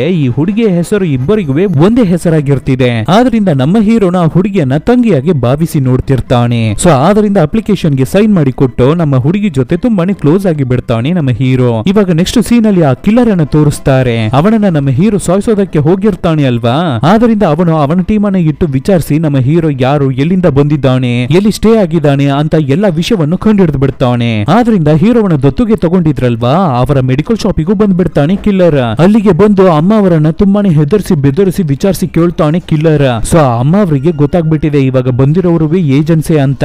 ಆದ್ರೆ ಇವರು ಸೆಕ್ಷನ್ 35 ಅನ್ನು ಸೇರಿದವರು, ಖಂಡಿತ ನಮ್ಮನ್ನ ಜೀವಂತವಾಗಿ ಬಿಡಲ್ಲ ಇವ್ರುಗಳು ಅಂತ ಗೊತ್ತಾಗಿ ತಕ್ಷಣ ಅವ್ರಗಳ ಹತ್ರ ಇಲ್ಲಿ ನೋಡಿ ನನ್ನನ್ನು ಜೀವಂತವಾಗಿ ಬಿಟ್ಬಿಡಿ, ನಾನು ಬೇಕಾಗಿದ್ರೆ ನನ್ನ ಹತ್ರ ಇರುವ ಎಲ್ಲ ಹಣವನ್ನು ನಿಮಗೆ ಕೊಟ್ಬಿಡ್ತೀನಿ, ನನ್ನ ಕೆಲಸವೇ ಬ್ಲಾಕ್ ಮನಿಯನ್ನ ವೈಟ್ ಮನಿಯಾಗಿ ಚೇಂಜ್ ಮಾಡೋದೆ, ಸೊ ನನ್ನ ಹತ್ರ ತುಂಬಾನೇ ಹಣ ಇರ್ತಾ ಇದೆ, ಅದನ್ನ ತಗೊಂಡು ನನ್ನನ್ನ ಜೀವಂತವಾಗಿ ಬಿಟ್ಬಿಡಿ ಅಂತ ಹೇಳಿ ತುಂಬಾನೇ ರಿಕ್ವೆಸ್ಟ್ ಮಾಡಿ ಕೇಳ್ಕೊತಾರೆ ತಾಯಿ. ಆದ್ರೂ ಆ ಕಿಲ್ಲರ್ಸ್ ಆ ಅಮ್ಮ ಅವರನ್ನ ಕೊಂದು ಬಿಡ್ತಾರೆ ಶೂಟ್ ಮಾಡಿ. ನಂತರ ಡೈರೆಕ್ಟ್ ಆಗಿ ನಮ್ಮ ಹೀರೋ ಸ್ಟೇ ಆಗಿರುವ ಮನೆಗೆನೆ ಹೋಗ್ತಾನೆ ಕಿಲ್ಲರ್. ಆದ್ರೆ ಅಲ್ಲಿ ತಂದೆ ಅವರು ಇದ್ರ ಬಗ್ಗೆ ಎಲ್ಲ ಏನು ಗೊತ್ತಿಲ್ಲದೆ ಅವರ ಪಾಡಿಗೆ ಏನೋ ಒಂದು ಕೆಲಸವನ್ನ ಮಾಡಿ ಕೂತಿರ್ಬೇಕಾದ್ರೆ ಆವಾಗ ಸೈಲೆಂಟ್ ಆಗಿ ಒಳಗಡೆ ಬಂದ ಅವರನ್ನು ಶೂಟ್ ಮಾಡಿ ಕ್ರೂರವಾಗಿ ಕೊಂದು ಬಿಡ್ತಾನೆ. ಆಮೇಲೆ ಆ ಲಾಕರ್ ಅನ್ನು ಚೆಕ್ ಮಾಡಿ ನೋಡ್ಬೇಕಾದ್ರೆ ತುಂಬಾನೇ ಹಣ ಇರ್ತಾ ಇದೆ. ಸೊ ಇದನ್ನೆಲ್ಲ ನೋಡಿದ ಕಿಲ್ಲರ್ ಏನನ್ನ ಮಾಡ್ತಾನೆ ಅಂದ್ರೆ ಅವನ ಹುಡುಗರ ಹತ್ರ ತಗೊಳ್ರೋ ಈ ಹಣ ಎಲ್ಲವನ್ನು ತಗೊಂಡು ನಮ್ಮ ಜಾಗಕ್ಕೆ ಹೋಗ್ಬಿಡಿ, ಇನ್ನ ಬ್ಯಾಲೆನ್ಸ್ ಇರ್ತಾ ಇರೋದು ಆ ಹೀರೋ ಹುಡುಗ ಮಾತ್ರನೇ, ಅವನಿಗೂ ನನಗೂ ಬೇರೆ ಒಂದು ಲೆಕ್ಕಾಚಾರ ಇರ್ತಾ ಇದೆ, ಸೊ ಅವನ ಕಥೆಯನ್ನ ನಾನು ಮುಗಿಸ್ಬಿಟ್ಟು ಬರ್ತೀನಿ ಅನ್ನೋ ತರ ಹೇಳಿ ಅವ್ರುಗಳನ್ನ ಕಳಿಸ್ಬಿಟ್ಟು ಇವನು ಮಾತ್ರ ನಮ್ಮ ಹೀರೋಗಾಗಿ ವೇಟ್ ಮಾಡಿ ಆ ಮನೆಯಲ್ಲಿ ಕೂತಿರ್ತಾನೆ. ಅದೇ ತರ ಸ್ವಲ್ಪ ಹೊತ್ತಲ್ಲಿ ನಮ್ಮ ಹೀರೋ ಬೈಕ್ ಅಲ್ಲಿ ಬಂದು ತಲುಪ್ತಾನೆ ಆ ಜಾಗಕ್ಕೆ. ಹಾಗೆ ನಿಧಾನಕ್ಕೆ ನಮ್ಮ ಹೀರೋ ಒಳಗಡೆ ಬಂದು ನೋಡ್ಬೇಕಾದ್ರೆ ಇವನನ್ನ ದತ್ತುಗೆ ತಗೊಂಡಿದ್ದ ತಂದೆ ಸತ್ತು ಬಿದ್ದಿರ್ತಾರೆ ಆ ಜಾಗದಲ್ಲಿ. ಸೊ ಇದನ್ನ ನೋಡಿದ ತಕ್ಷಣವೇ ನಮ್ಮ ಹೀರೋಗೆ ಗೊತ್ತಾಗ್ಬಿಟ್ಟಿದೆ ಈ ಜಾಗದಲ್ಲಿ ಏನೋ ಒಂದು ವಿಷಯ ನಡೆದಿದೆ ಅಂತ. ಹಾಗೆ ನಮ್ಮ ಹೀರೋ ಆ ಮನೆಯ ಹಾಲಿಗೆ ಬಂದು ನೋಡ್ಬೇಕಾದ್ರೆ ಅಲ್ಲಿ ಆ ವಿಲ್ಲನ್ ಕಿಲ್ಲರ್ ಕೂತಿರ್ತಾನೆ. ಬಾರೋ ಬಾ, ನಿನಗಾಗಿ ನಾನು ವೆಯ್ಟ್ ಮಾಡ್ತಾ ಇದ್ದೆ, ಚಿಕ್ಕ ಹುಡುಗನಾಗಿ ಇದ್ಕೊಂಡು ನನ್ನನ್ನೇ ಸಾಯಿಸೋದಕ್ಕೆ ನೋಡ್ದ ನೀನು, ಇವತ್ತು ನೀನು ಏನಕ್ಕೆ ಹುಟ್ಟಿದ್ಯಾ ಅಂತ ಫೀಲ್ ಮಾಡೋ ಮಟ್ಟಿಗೆ ನಿನಗೆ ಒಂದು ಗತಿಯನ್ನ ತೋರಿಸ್ತೀನಿ ನೋಡು ಅಂತ ಡೈಲಾಗ್ ಅನ್ನೆಲ್ಲ ಹೇಳಿ ನಮ್ಮ ಹೀರೋವನ್ನ ಗೆದ್ದು ಬಂದು ಅಟ್ಯಾಕ್ ಮಾಡ್ತಾನೆ ಆ ಕಿಲ್ಲರ್. ಆದ್ರೆ ಅವನ ಕೈಯಲ್ಲಿ ನಮ್ಮ ಹೀರೋವನ್ನ ಏನುವೇ ಮಾಡೋಕೆ ಆಗ್ತಾ ಇಲ್ಲ, ಯಾಕೆಂದ್ರೆ ನಮ್ಮ ಹೀರೋ ಭಯಂಕರವಾಗಿ ಟ್ರೈನಿಂಗ್ ಅನ್ನೆಲ್ಲ ತಗೊಂಡಿರ್ತಾನೆ ಅಲ್ವಾ. ಆದ್ರಿಂದ ಕಿಲ್ಲರ್ಗೆ ಆಪೋಸಿಟ್ ಆಗಿ ಭಯಂಕರವಾಗಿ ನಮ್ಮ ಹೀರೋ ಫೈಟ್ ಮಾಡ್ತಾನೆ. ಇದನ್ನ ಕಿಲ್ಲರ್ ಎಕ್ಸ್ಪೆಕ್ಟೇ ಮಾಡಿರಲ್ಲ. ಒಂದು ಸ್ಟೇಜ್ ಅಲ್ಲಿ ನಮ್ಮ ಹೀರೋ ಸೂಪರ್ ಆಗಿ ಫೈಟ್ ಮಾಡಿ ಕೊನೆಗೆ ಆ ವಿಲ್ಲನ್ ಕಥೆಯನ್ನೇ ಆ ಕಿಲ್ಲರ್ ಕಥೆಯನ್ನೇ ಮುಗಿಸ್ಬಿಡ್ತಾನೆ. ಪಾಪ ಆ ಕಿಲ್ಲರ್ಗೆ ನಮ್ಮ ಹೀರೋ ಯಾರು ಏನು ಅಂತ ಗೊತ್ತಾಗದೆ ಅವನ ಹತ್ರ ಬಂದು ಸರಿಯಾಗಿ ಸಿಗಾಕೊಂಡು ಇವಾಗ ಈಸಿಯಾಗಿ ಸತ್ತೋಗ್ಬಿಟ್ಟ ಕಿಲ್ಲರ್. ಇವಾಗ ನಮ್ಮ ಹೀರೋವನ್ನ ದತ್ತುಗೆ ತಗೊಂಡಿರೋರು ಎಲ್ಲರೂ ಸತ್ತೋಗ್ಬಿಟ್ಟಿದ್ದಾರೆ ಅಲ್ವಾ. ಆದ್ರಿಂದ ನಮ್ಮ ಹೀರೋ ಏನನ್ನ ಮಾಡ್ತಾನೆ ಅಂದ್ರೆ ಆ ಮನೆಯನ್ನ ಆಕ್ಸಿಡೆಂಟ್ ಆಗಿರೋ ರೀತಿ ಸೆಟ್ ಮಾಡ್ಬೇಕು ಅಂತ ಅಲ್ಲಿರುವ ಗ್ಯಾಸ್ ಅನ್ನು ಓಪನ್ ಮಾಡಿ ಬೆಂಕಿಯನ್ನ ಕಚ್ಚಿಸ್ಬಿಟ್ಟು ಅಲ್ಲಿಂದ ತಪ್ಪಿಸ್ಕೊಂಡು ಹೋಗ್ಬಿಡ್ತಾನೆ ಹೀರೋ. ಆದ್ರೂ ನಮ್ಮ ಹೀರೋ ಆ ಕಿಲ್ಲರ್ ಜೊತೆ ಫೈಟ್ ಮಾಡ್ಬೇಕಾದ್ರೆ ಅವನು ಚಾಕುವಿಂದ ನಮ್ಮ ಹೀರೋಗೆ ಚುಚ್ಚಿಬಿಟ್ಟಿರ್ತಾನೆ. ಆದ್ರಿಂದ ಯೂನಿಟ್ 8 ಟೀಮ್ ಅನ್ನ ಸೇರಿದವರು ಕೊರಿಯಾದಲ್ಲಿ ಅಲ್ಲಲ್ಲಿ ಇರ್ತಾರೆ ಅಲ್ವಾ, ಅದ್ರಲ್ಲಿ ಒಬ್ಬರನ್ನ ಮೀಟ್ ಮಾಡೋದಕ್ಕೆ ಹೋಗ್ತಾನೆ ಹೀರೋ. ಅದು ಬೇರೆ ಯಾರು ಇಲ್ಲ, ಸ್ಟಾರ್ಟಿಂಗ್ ಸೀನ್ ಅಲ್ಲಿ ಒಬ್ಬರು ಅಜ್ಜಿ ಇರ್ತಿದ್ರಲ್ವಾ, ಅಂದ್ರೆ ಹೀರೋ ಅವರ ತಂದೆ ಕೂಡ ಇವರನ್ನ ತಾನೇ ಮೀಟ್ ಮಾಡಿ ಹೋಗಿರ್ತಾರೆ. ಅವರನ್ನ ಬಂದು ಮೀಟ್ ಆಗ್ತಾನೆ ಹೀರೋ, ಯಾಕೆಂದ್ರೆ ಹೀರೋ ಇವಾಗ ಇವರನ್ನ ಮಾತ್ರನೇ ನಂಬ್ತಾ ಇದ್ದಾನೆ. ಸೊ ಈ ಅಜ್ಜಿಗೆ ಅಲ್ಲಿ ಏನು ಕೆಲಸ ಅಂದ್ರೆ ಈ ತರ ಸೌತ್ ಕೊರಿಯಾದಲ್ಲಿ ಇವರ ಟೀಮ್ ಅನ್ನ ಸೇರಿದವರು ಮೆಂಬರ್ಸ್ ಎಲ್ಲ ಇರ್ತಾರೆ ಅಲ್ವಾ, ಅವ್ರಗಳಿಗೆಲ್ಲ ಮೋಟಿವೇಟ್ ಮಾಡೋದು, ಎನ್ಕರೇಜ್ ಮಾಡೋದು, ಅವ್ರಗಳಿಗೆ ಬೇಕಾಗಿರುವ ವಸ್ತು ಎಲ್ಲವನ್ನು ಅರೇಂಜ್ ಮಾಡಿ ಕೊಡೋದೇ ಈ ಅಜ್ಜಿ ಅವರ ಕೆಲಸವಾಗಿರುತ್ತೆ. ಅದೇ ತರನೇ ಆ ಅಜ್ಜಿ ಇವಾಗ ನಮ್ಮ ಹೀರೋ ಹತ್ರ ಪರವಾಗಿಲ್ಲ ಕಣಪ್ಪ, ಏನಿಕ್ಕೂ ನೀನು ಬರಿ ಪಡ್ಬೇಡ, ಎಲ್ಲವೂ ಆರಾಮಾಗಿ ನಡೆಯುತ್ತೆ ಅನ್ನೋ ತರ ಮಾತಾಡಿ ಹಾಗೆ ಡ್ರಿಂಕ್ಸ್ ಅನ್ನೆಲ್ಲ ಸುರಿದು ಕೊಡ್ತಾರೆ ಅವನಿಗೆ. ಅದೇ ಸಮಯದಲ್ಲಿ ಈ ಕಡೆ ಆ ಪೊಲೀಸ್ ಆಫೀಸರ್ ಅನ್ನು ತೋರಿಸ್ತಾರೆ. ಅವರು ಎಲ್ಲಿಗೆ ಬಂದಿದ್ದಾರೆ ಅಂತ ನೋಡಿದ್ರೆ ಹೀರೋ ಅವರ ಮನೆ ಆಕ್ಸಿಡೆಂಟ್ ಆಗಿತ್ತಲ್ವಾ, ಫೈರ್ ಆಕ್ಸಿಡೆಂಟ್, ಅಲ್ಲಿಗೆ ಬಂದಿರ್ತಾರೆ. ಅಲ್ಲಿಗೆ ಬಂದು ನಮ್ಮ ಹೀರೋವನ್ನ ದತ್ತು ಪಡೆದಿದ್ದ ತಂದೆ ತಾಯಿ ಅವರ ಫೋಟೋವನ್ನು ನೋಡ್ಬಿಟ್ಟು ಇವ್ರುಗಳು ಯಾರು ಅನ್ನೋದನ್ನ ಚೆನ್ನಾಗಿ ವಿಚಾರಣೆ ಮಾಡಿದ ನಂತರವೇ ಇವ್ರುಗಳಿಗೆ ಗೊತ್ತಾಗ್ಲಿಕ್ಕೆ ಬರುತ್ತೆ ಆ ತಂದೆ ತಾಯಿ ಅವರು ಕೂಡ ನಾರ್ತ್ ಕೊರಿಯಾವನ್ನ ಸೇರಿದ ಯೂನಿಟ್ 8 ನ ಏಜೆಂಟ್ಸ್ ಗಳೇ ಅಂತ. ಸೊ ಆ ಪೊಲೀಸ್ ಆಫೀಸರ್ ಅವರ ಹೆಡ್ ಆಫೀಸರ್ ಹತ್ರ ಏನನ್ನ ಹೇಳ್ತಾರೆ ಅಂದ್ರೆ ಈ ರೀತಿ ನಮ್ಮ ಸೌತ್ ಕೊರಿಯಾದಲ್ಲಿ ನಾರ್ತ್ ಕೊರಿಯಾವನ್ನ ಸೇರಿದ ಏಜೆಂಟ್ಸ್ ಸ್ಪೈಗಳು ತುಂಬಾನೇ ಇರ್ತಾ ಇದ್ದಾರೆ. ಅದು ಮಾತ್ರ ಇಲ್ಲ, ಇವರಿಬ್ಬರು ಸೇರ್ಕೊಂಡು ಒಬ್ಬ ಹುಡುಗನನ್ನ ದತ್ತುಗೆ ತಗೊಂಡಿದ್ದಾರೆ. ಆ ಹುಡುಗ ಕೂಡ ಏನೋ ಸೀಕ್ರೆಟ್ ಏಜೆಂಟ್ ಆಗಿ ಇರಬೇಕು, ಆದ್ರಿಂದ ಅವನನ್ನ ನಾವು ಬೇಗ ಹಿಡಿಬೇಕು ಅನ್ನೋ ರೀತಿ ಹೇಳಿ ಈ ಕಡೆ ಮಾತಾಡ್ತಿರ್ತಾರೆ. ಅದೇ ಸಮಯದಲ್ಲಿ ಗಿಲ್ಲಿ ನಮ್ಮ ಹೀರೋ ಅಜ್ಜಿ ಜೊತೆ ಮಾತಾಡ್ತಿರ್ತಾನೆ. ಅವರ ಜೊತೆ ಚೆನ್ನಾಗಿ ಮಿಂಗಲ್ ಆಗ್ಬಿಟ್ಟಿರ್ತಾನೆ, ಅವರ ಜೊತೆ ಕ್ಲೋಸ್ ಆಗಿರ್ತಿದ್ದಾನೆ. ಆ ಅಜ್ಜಿಯನ್ನ ನಮ್ಮ ಹೀರೋಗೆ ತುಂಬಾನೇ ಇಷ್ಟ ಆಗ್ಬಿಟ್ಟಿರುತ್ತೆ. ಆದ್ರಿಂದ ನಮ್ಮ ಹೀರೋ ಅವನ ಫ್ಯಾಮಿಲಿ ಫೋಟೋವನ್ನ ತಗೊಂಡು ಆ ಅಜ್ಜಿಗೆ ತೋರಿಸ್ತಾನೆ. ಅದನ್ನು ನೋಡಿದ ತಕ್ಷಣವೇ ಅಜ್ಜಿ ತುಂಬಾನೇ ಶಾಕ್ ಆಗ್ತಾರೆ, ಯಾಕೆಂದ್ರೆ ಸ್ಟಾರ್ಟಿಂಗ್ ಸೀನ್ ಅಲ್ಲಿ ಬಂದಿದ್ದ ಏಜೆಂಟ್ ಅನ್ನ ನಮ್ಮ ಅಜ್ಜಿಗೆ ಚೆನ್ನಾಗಿ ಗೊತ್ತಲ್ವಾ. ಆದ್ರೂ ಅವರು ನಮ್ಮ ಹೀರೋ ಹತ್ರ ನಡೆದಿದ್ದ ನಿಜ ಯಾವುದನ್ನು ಹೀರೋಗೆ ಹೇಳಲ್ಲ, ಯಾಕೆಂದ್ರೆ ಸ್ಪೈ ಆಗಿರೋರು ಅದ್ರ ಬಗ್ಗೆ ಯಾರ ಹತ್ರನೂ ಹೇಳ್ಬಾರ್ದು ಅನ್ಸುತ್ತೆ. ಆದ್ರಿಂದ ಮುಚ್ಚಿಟ್ ಬಿಡ್ತಾರೆ. ಇವಾಗ ಹಾಗೆ ಕಟ್ ಮಾಡಿದ್ರೆ ನೆಕ್ಸ್ಟ್ ದಿನ ನಮ್ಮ ಹೀರೋಗೆ ಹೊಸದಾಗಿ ಒಂದು ಪಾರ್ಸಲ್ ಬರುತ್ತೆ. ಏನಿದು ಅಂತ ಬಾಕ್ಸ್ ಅನ್ನ ನಮ್ಮ ಹೀರೋ ಓಪನ್ ಮಾಡಿ ನೋಡಿದ್ರೆ ಆ ಕರ್ನಲ್ಲೇ ಕಳ್ಸಿದ್ದಾರೆ. ಅದೇ ತರ ಒಂದು ಫೋನ್ ಅನ್ನ ಕಳ್ಸಿದ್ದಾರೆ. ಇವಾಗ ಆ ನಂಬರ್ಗೆ ಆ ಫೋನಿಗೆ ಕಾಲ್ ಅನ್ನ ಮಾಡಿ ನಮ್ಮ ಹೀರೋಗೆ ಏನನ್ನ ಹೇಳ್ತಾರೆ ಅಂದ್ರೆ ನೀನು ಹೇಗೋ ಆ ಕಿಲ್ಲರ್ ಅನ್ನು ಕೊಂದ್ಬಿಟ್ಟಿದ್ಯಾ, ಅದಕ್ಕಾಗಿ ನಾನು ನಿನ್ನನ್ನು ತುಂಬಾನೇ ಅಪ್ರಿಶಿಯೇಟ್ ಮಾಡ್ತೀನಿ. ಸೊ ನಿನ್ನ ತಂಗಿಯನ್ನು ಫ್ರೀ ಆಗಿ ಬಿಟ್ಬಿಡ್ತೀನಿ, ಆದ್ರೆ ಕೊನೆಯದಾಗಿ ನಿನಗೆ ಒಂದು ಕೆಲಸ ಬ್ಯಾಲೆನ್ಸ್ ಇರ್ತಿದೆ. ಆ ಕಿಲ್ಲರ್ ಅವನ ಗ್ರೂಪ್ ಅವರು ಏನನ್ನ ಮಾಡಿದ್ದಾರೆ ಅಂದ್ರೆ ನಮ್ಮ ಗೌರ್ಮೆಂಟ್ ಗೆ ಬರ್ಬೇಕಾಗಿದ್ದ ವೈಟ್ ಮನಿ ಎಲ್ಲವನ್ನು ಕದ್ಕೊಂಡು ಹೋಗ್ಬಿಟ್ಟಿದ್ದಾರೆ. ಹೇಳ್ತಾರೆ. ಸೊ ಆ ಹಣ ಎಲ್ಲವನ್ನು ನೀನೆ ಅವ್ರಗಳ ಹತ್ರದಿಂದ ಕಲೆಕ್ಟ್ ಮಾಡಿ ನಮ್ಮ ಅಕೌಂಟ್ಗೆ ಕಳ್ಸ್ಕೊಡ್ಬೇಕು. ಆ ರೀತಿ ನೀನು ಮಾಡ್ಬಿಟ್ರೆ ನಿನ್ನ ಕೆಲಸ ಎಲ್ಲವೇ ಕಂಪ್ಲೀಟ್ ಆಗ್ಬಿಡುತ್ತೆ. ನಂತರ ನಿನ್ನನ್ನು ನಿನ್ನ ತಂಗಿಯನ್ನು ನಾವು ಫ್ರೀ ಆಗಿ ಬಿಟ್ಬಿಡ್ತೀವಿ. ನಂತರ ನಿಮಗೆ ತಕ್ಕಿದ ಹಾಗೆ ನಮ್ಮ ಗೌರ್ಮೆಂಟ್ ಅಲ್ಲಿ ನಿಮಗೆ ಕೆಲಸವನ್ನ ಕೊಡಿಸ್ತೀವಿ ಅಂತ ಕರ್ನಲ್ ಹೇಳ್ಬೇಕಾದ್ರೆ ಈ ಡೀಲಿಂಗ್ ಚೆನ್ನಾಗಿರ್ತಿದೆ ಅಂತ ನಮ್ಮ ಹೀರೋನು ಸರಿ ಅಂತ ಹೇಳ್ತಾನೆ. ನಂತರ ಕಿಲ್ಲರ್ ಅವನ ಗ್ರೂಪ್ ಅನ್ನ ಹೇಗೋ ಕಂಡಿಡಿದು ನಮ್ಮ ಹೀರೋ ಅವರುಗಳ ಜಾಗಕ್ಕೆ ಹೋಗ್ತಾನೆ. ಸೊ ಆ ಸೆಕ್ಷನ್ 35 ಮೆಂಬರ್ಸ್ ಕದ್ದು ಹೋಗಿದ್ದ ಹಣವನ್ನ ಏನನ್ನ ಮಾಡಿಟ್ಟಿದ್ದಾರೆ ಅಂದ್ರೆ ಅವು ಎಲ್ಲವನ್ನು ಡೈಮಂಡ್ ಆಗಿ ಚೇಂಜ್ ಮಾಡಿ ಅದನ್ನ ಅವರ ಬಾಸ್ ಒಬ್ಬರು ಇರ್ತಾರೆ ಅವರ ಹತ್ರ ಅದನ್ನ ತೋರಿಸ್ತಿರ್ತಾರೆ. ಆ ಸಮಯದಲ್ಲಿ ಆ ಜಾಗಕ್ಕೆ ಬಂದ ನಮ್ಮ ಹೀರೋ ಏನನ್ನ ಮಾಡ್ತಾನೆ ಅಂದ್ರೆ ಅವ್ರುಗಳು ಎಕ್ಸ್ಪೆಕ್ಟ್ ಮಾಡದೇ ಇರೋ ಸಮಯದಲ್ಲಿ ನಮ್ಮ ಹೀರೋ ಗನ್ನನ್ನು ಯೂಸ್ ಮಾಡಿ ಅಲ್ಲಿರೋ 2-3 ಜನರನ್ನ ಶೂಟ್ ಮಾಡಿ ಕೊಂದು ಬಿಡ್ತಾನೆ. ಈ ತರ ಒಂದು ಅಟ್ಯಾಕ್ ಅನ್ನ ಅವ್ರುಗಳು ಎಕ್ಸ್ಪೆಕ್ಟ್ ಮಾಡಿರಲ್ಲ. ನಮ್ಮ ಹೀರೋ ಸೂಪರ್ ಆಗಿ ಮಾಸ್ ತೋರಿಸ್ಬಿಡ್ತಾನೆ. ಕೊನೆಯದಾಗಿ ಆ ಡೈಮಂಡ್ ಬಾಕ್ಸ್ ಅನ್ನ ಮಡಗಿರೋವನನ್ನ ಹೆದರಿಸಿ ನಮ್ಮ ಹೀರೋ ಅವನ ಹತ್ರದಿಂದ ಆ ಬಾಕ್ಸ್ ಅನ್ನ ತಗೊಂಡು ಅಲ್ಲಿಂದ ಎಸ್ಕೇಪ್ ಆಗಿ ಹೋಗ್ಬಿಡ್ತಾನೆ. ಸೊ ಇವಾಗ ನಮ್ಮ ಹೀರೋವನ ಕೆಲಸ ಎಲ್ಲವೂ ಕಂಪ್ಲೀಟ್ ಆಗ್ಬಿಟ್ಟಿದೆ ಅಲ್ವಾ. ಆದ್ರಿಂದ ಅಜ್ಜಿ ಅವರ ಹತ್ರ ಹೋಗಿ ನಾನು ಊರಿಗೆ ಹೊರಡ್ತಾ ಇದ್ದೀನಿ ಅಜ್ಜಿ ಅಂತ ಅವರ ಹತ್ರ ತುಂಬಾನೇ ಎಮೋಷನಲ್ ಆಗಿ ಮಾತಾಡಿಬಿಟ್ಟು ನಂತರ ನಮ್ಮ ಹೀರೋಗೆ ಗೊತ್ತಿರೋರು ಯಾರು ಆ ಸೈಲೆಂಟ್ ಹುಡುಗಿ ಫ್ರೆಂಡ್ ಹುಡುಗಿ ಅವಳನ್ನು ಹೋಗಿ ಮೀಟ್ ಮಾಡಿ ನಾನು ನನ್ನ ಸ್ವಂತ ಊರಿಗೆನೆ ರಿಟರ್ನ್ ಹೋಗೋಣ ಅನ್ಕೊಂಡಿದ್ದೀನಿ. ಆದ್ರಿಂದ ಇನ್ ಮುಂದೆ ನಾನು ರಿಟರ್ನ್ ಇಲ್ಲಿಗೆ ಬಂದ್ರೇನೆ ಬರ್ತೀನಿ, ನಿನ್ನ ಇನ್ ಮುಂದೆ ನೋಡೋಕೆ ಆಗಲ್ಲ ಅನ್ಸುತ್ತೆ ಅನ್ನೋ ತರ ಎಲ್ಲ ಮಾತಾಡಿ ಇವನು ಏಜೆಂಟ್ ಅನ್ನೋದನ್ನ ಮುಚ್ಚಿಟ್ಬಿಟ್ಟು ಆ ಹುಡುಗಿ ಹತ್ರ ಹೇಳ್ದೇನೆ ಅಲ್ಲಿಂದ ಹೊರಟೋಗ್ತಾನೆ ಹೀರೋ. ಅದೇ ಸಮಯದಲ್ಲಿ ಈ ಕಡೆ ನಾರ್ತ್ ಕೊರಿಯಾವನ್ನ ತೋರಿಸ್ತಾರೆ. ಅಲ್ಲಿ ಯೂನಿಟ್ 35 ನ ಸೇರಿದ ಮೆಂಬರ್ಸ್ ಎಲ್ಲ ಇರ್ತಾರೆ ಅಲ್ವಾ. ಅವ್ರಗಳ ಹೆಡ್ ಮತ್ತೆ ಸೌತ್ ಕೊರಿಯಾ ಗವರ್ಮೆಂಟ್ ಅನ್ನ ಸೇರಿದ ಮೆಂಬರ್ಸ್ ಎಲ್ಲ ಇರ್ತಾರೆ ಅಲ್ಲ. ಎಲ್ಲರೂ ಸೇರಿ ಒಂದು ಮೀಟಿಂಗ್ ಅನ್ನ ಹಾಕ್ತಾರೆ. ಆ ಮೀಟಿಂಗ್ ಅಲ್ಲಿ ಏನನ್ನ ಹೇಳ್ತಾರೆ ಅಂದ್ರೆ ಇಲ್ಲಿ ನೋಡಿ ನಮ್ಮ ಟೀಮ್ ಅನ್ನ ಸೇರಿದ ಯೂನಿಟ್ 35 ಮೆಂಬರ್ಸ್ ಎಲ್ಲರೂ ಸೌತ್ ಕೊರಿಯಾದಲ್ಲಿ ಇರ್ತಿದ್ದಾರೆ. ಅವ್ರಗಳ ಕೆಲಸ ಏನು ಅಂದ್ರೆ ಈ ನಾಡಿನಿಂದ ಯೂನಿಟ್ 8 ಇಂದ ಸೌತ್ ಕೊರಿಯಾಗೆ ಬರೋರ ಕಥೆಯನ್ನ ಮುಗಿಸೋದೇ ಅವ್ರಗಳ ಕೆಲಸವಾಗಿರುತ್ತೆ. ಆದ್ರೆ ಯೂನಿಟ್ 8 ಮೆಂಬರ್ಸ್ ಸೌತ್ ಕೊರಿಯಾದಲ್ಲಿ ಸಿಗುವ ಇನ್ಫಾರ್ಮೇಶನ್ಸ್ ಎಲ್ಲವನ್ನು ಕಲೆಕ್ಟ್ ಮಾಡಿ ಅಲ್ಲಿ ಸಿಗುವ ರಿಸೋರ್ಸಸ್ ಎಲ್ಲವನ್ನು ಕಲೆಕ್ಟ್ ಮಾಡಿ ನಾರ್ತ್ ಕೊರಿಯಾದಲ್ಲಿ ಇವಾಗಿರುವ ಗವರ್ಮೆಂಟ್ ಗೆ ಅದನ್ನ ಕೊಟ್ಟು ಸಹಾಯ ಮಾಡ್ತಿದ್ದಾರೆ. ನಿಜ ಹೇಳ್ಬೇಕು ಅಂದ್ರೆ ನಾವೇನೇ ನಿಮಗೆ ಹೆಲ್ಪ್ ಮಾಡ್ತಾ ಇರೋದು. ಸರಿ ಓಕೆ ಅವೆಲ್ಲ ಇರ್ಲಿ, ನಾನು ನನ್ನ ಟೀಮ್ ಅನ್ನು ಸೇರಿದ ಯೂನಿಟ್ 35 ಮೆಂಬರ್ಸ್ ಅನ್ನ ಎಲ್ಲರನ್ನು ನಾರ್ತ್ ಕೊರಿಯಾಗೆ ಮತ್ತೆ ರಿಟರ್ನ್ ಬನ್ನಿ ಅಂತ ಹೇಳಿ ಇಲ್ಲಿಗೇನೆ ಕರೆಸ್ಕೊತೀನಿ. ಆದ್ರೆ ಯೂನಿಟ್ 8 ಮೆಂಬರ್ಸ್ ಸೌತ್ ಕೊರಿಯಾದಲ್ಲಿ ಇರ್ತಾ ಇದ್ದಾರೆ. ಅವ್ರಗಳ ಕಥೆಯನ್ನ ನಿಮ್ಮ ಕೈಯಲ್ಲಿ ಮುಗಿಸೋಕೆ ಆಗುತ್ತಾ? ಅವ್ರಗಳನ್ನ ಸಾಯಿಸೋಕೆ ಆಗುತ್ತಾ? ಯಾಕೆಂದ್ರೆ ಅದು ನಿಮಗೆ ತಾನೇ ಒಳ್ಳೇದು. ಬೇಕಾಗಿದ್ರೆ ಅವ್ರಗಳ ಇನ್ಫಾರ್ಮೇಶನ್ ಅನ್ನ ನಾನು ನಿಮಗೆ ಕೊಡ್ತೀನಿ ಅಂತ ಸೌತ್ ಕೊರಿಯಾ ಆಫೀಸರ್ಸ್ ಹತ್ರ ನಾರ್ತ್ ಕೊರಿಯಾ ಆಫೀಸರ್ ಕೇಳ್ತಿರ್ತಾರೆ. ಇದನ್ನ ಕೇಳಿದ ಸೌತ್ ಕೊರಿಯಾ ಆಫೀಸರ್ ಕೂಡ ಸರಿ ಅಂತ ಈ ಡೀಲ್ಗೆ ಒಪ್ಪಿಗೆಯನ್ನ ಕೊಡ್ತಾರೆ. ಆದ್ರಿಂದ ಸೌತ್ ಕೊರಿಯಾ ಪೊಲೀಸ್ ಡಿಪಾರ್ಟ್ಮೆಂಟ್ ಎಲ್ಲರಿಗೂ ಈ ನಾಡಿನಲ್ಲಿ ಯಾರೆಲ್ಲ ಸ್ಪೈ ಆಗಿ ಹೌಸ್ಕೊಂಡಿದ್ದಾರೋ ನಾರ್ತ್ ಕೊರಿಯಾಗೆ ಸಪೋರ್ಟ್ ಮಾಡಿ ಯೂನಿಟ್ 8 ಮೆಂಬರ್ ಸೌತ್ ಕೊರಿಯಾದಲ್ಲಿ ಇರ್ತಾ ಇದ್ದಾರೋ ಅವ್ರಗಳ ಇನ್ಫಾರ್ಮೇಶನ್ ಎಲ್ಲ ಫ್ಯಾಕ್ಸ್ ಮುಖಾಂತರ ಬರುತ್ತೆ.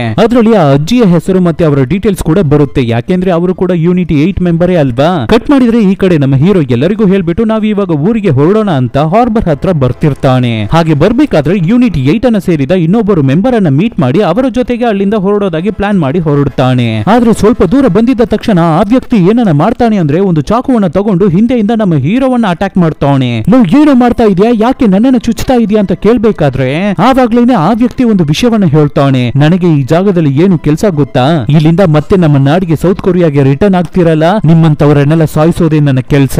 ನಿಜ ಹೇಳ್ಬೇಕು ಅಂದ್ರೆ ನಿಮ್ಮ ತಂದೆ ಅವರ ಕಥೆಯನ್ನ ಮುಗಿಸಿದ್ದೆ ಇವ್ರುಗಳೇ. ಯಾಕೆಂದ್ರೆ ಇಲ್ಲಿ ಸ್ಪೈ ಆಗಿ ಏಜೆಂಟ್ ಆಗಿ ಕೆಲಸ ಮಾಡಿದ್ದವರು ಮತ್ತೆ ಜೀವಂತವಾಗಿ ನಾರ್ತ್ ಕೊರಿಯಾಗೆ ಹೋಗ್ಬಾರ್ದು. ಅದೇನೇ ನಮ್ಮ ನಾರ್ತ್ ಕೊರಿಯಾ ಗವರ್ಮೆಂಟಿನ ರೂಲೇ ಅಂತ ಹೇಳಿದ ತಕ್ಷಣ ಇದನ್ನ ಕೇಳಿದ ನಮ್ಮ ಹೀರೋಗೆ ಸಿಕ್ಕಾಪಟ್ಟೆ ಕೋಪ ಬರುತ್ತೆ. ಆದ್ರಿಂದ ಫಟ್ ಅಂತ ಆ ವ್ಯಕ್ತಿಯನ್ನ ಟ್ಯಾಕಲ್ ಮಾಡಿ ಹೇಗೋ ಆ ವ್ಯಕ್ತಿಯ ಕಥೆಯನ್ನ ಮುಗಿಸ್ತಾನೆ ನಮ್ಮ ಹೀರೋ. ನಂತರ ಹಾರ್ಬರ್ ಇಂದ ತಪ್ಪಿಸಿಕೊಂಡು ಆ ಅಜ್ಜಿಯನ್ನ ನೋಡೋಣ ಅಂತ ಬರ್ತಾನೆ ಹೀರೋ. ಆದ್ರೆ ಅದೇ ಸಮಯದಲ್ಲಿ ಆ ಅಜ್ಜಿಯನ್ನ ಸೌತ್ ಕೊರಿಯಾವನ್ನ ಸೇರಿದ ಪೊಲೀಸರ್ಸ್ ಎಲ್ಲರೂ ರೌಂಡ್ ಅಪ್ ಮಾಡ್ಕೊಬಿಟ್ಟಿರ್ತಾರೆ. ಸೊ ಯೂನಿಟ್ 8 ಅನ್ನ ಸೇರಿದ ಮೆಂಬರ್ಸ್ ಎಲ್ಲರನ್ನು ಎನ್ಕೌಂಟರ್ ಮಾಡ್ತಿರ್ತಾರೆ ಪೊಲೀಸರ್ಸ್. ಆದ್ರೆ ಆವಾಗ ಅಜ್ಜಿ ಏನನ್ನ ಮಾಡ್ತಾರೆ ಅಂದ್ರೆ ಒಬ್ಬರು ಪೊಲೀಸನ್ನ ಸರಿಯಾಗಿ ಹಿಡಿದು ಲಾಕ್ ಮಾಡ್ಕೊಂಡು ಮರ್ಯಾದೆಯಾಗಿ ಎಲ್ಲರೂ ನನ್ನನ್ನ ಬಿಟ್ಟು ದೂರ ಹೋಗ್ಬಿಡಿ ಅಂತ ಹೇಳಿ ಹೆದರ್ಸ್ತಾ ಇರ್ಬೇಕಾದ್ರೆ ನಮ್ಮ ಹೀರೋ ಕರೆಕ್ಟ್ ಆಗಿ ಆ ಜಾಗಕ್ಕೆ ಬಂದು ಸೇರ್ತಾನೆ. ಆವಾಗ ಅಜ್ಜಿ ನಮ್ಮ ಹೀರೋವನ್ನು ನೋಡ್ಬಿಟ್ಟು ಇವನು ಸಿಗೋಕೋಬಿಟ್ರೆ ಅಷ್ಟೇ ಎಲ್ಲವೇ ಮುಗ್ದೋಗುತ್ತೆ, ಅವನನ್ನು ಕೊಂದು ಬಿಡ್ತಾರೆ ಪಾಪ ಅಂತ ಅನ್ಕೊಂಡು ಅಜ್ಜಿ ಕಣ್ಣಿಂದಾನೆ ನಮ್ಮ ಹೀರೋಗೆ ಸಿಗ್ನಲ್ ಅನ್ನು ತೋರಿಸ್ಬಿಟ್ಟು ಹಾಗೆ ಪೊಲೀಸರ್ಸ್ ಅನ್ನ ಅಟ್ಯಾಕ್ ಮಾಡೋ ರೀತಿ ಆಕ್ಷನ್ ಮಾಡ್ತಾರೆ. ಆದ್ರಿಂದ ಪೊಲೀಸರ್ಸ್ ಎಲ್ಲರೂ ಅಜ್ಜಿಯನ್ನ ಶೂಟ್ ಮಾಡಿ ಸಾಯಿಸ್ತಾರೆ. ಈ ಗ್ಯಾಪ್ ಅಲ್ಲಿ ನಮ್ಮ ಹೀರೋ ಅಲ್ಲಿಂದ ಎಸ್ಕೇಪ್ ಆಗಿ ಹೋಗ್ಬಿಡ್ತಾನೆ. ಅವನು ಆ ರೀತಿ ಅಲ್ಲಿಂದ ಎಸ್ಕೇಪ್ ಆಗಿ ಓಡಿ ಹೋಗೋದನ್ನ ಪೊಲೀಸ್ ಆಫೀಸರ್ ಒಬ್ಬರು ನೋಡ್ಬಿಡ್ತಾರೆ.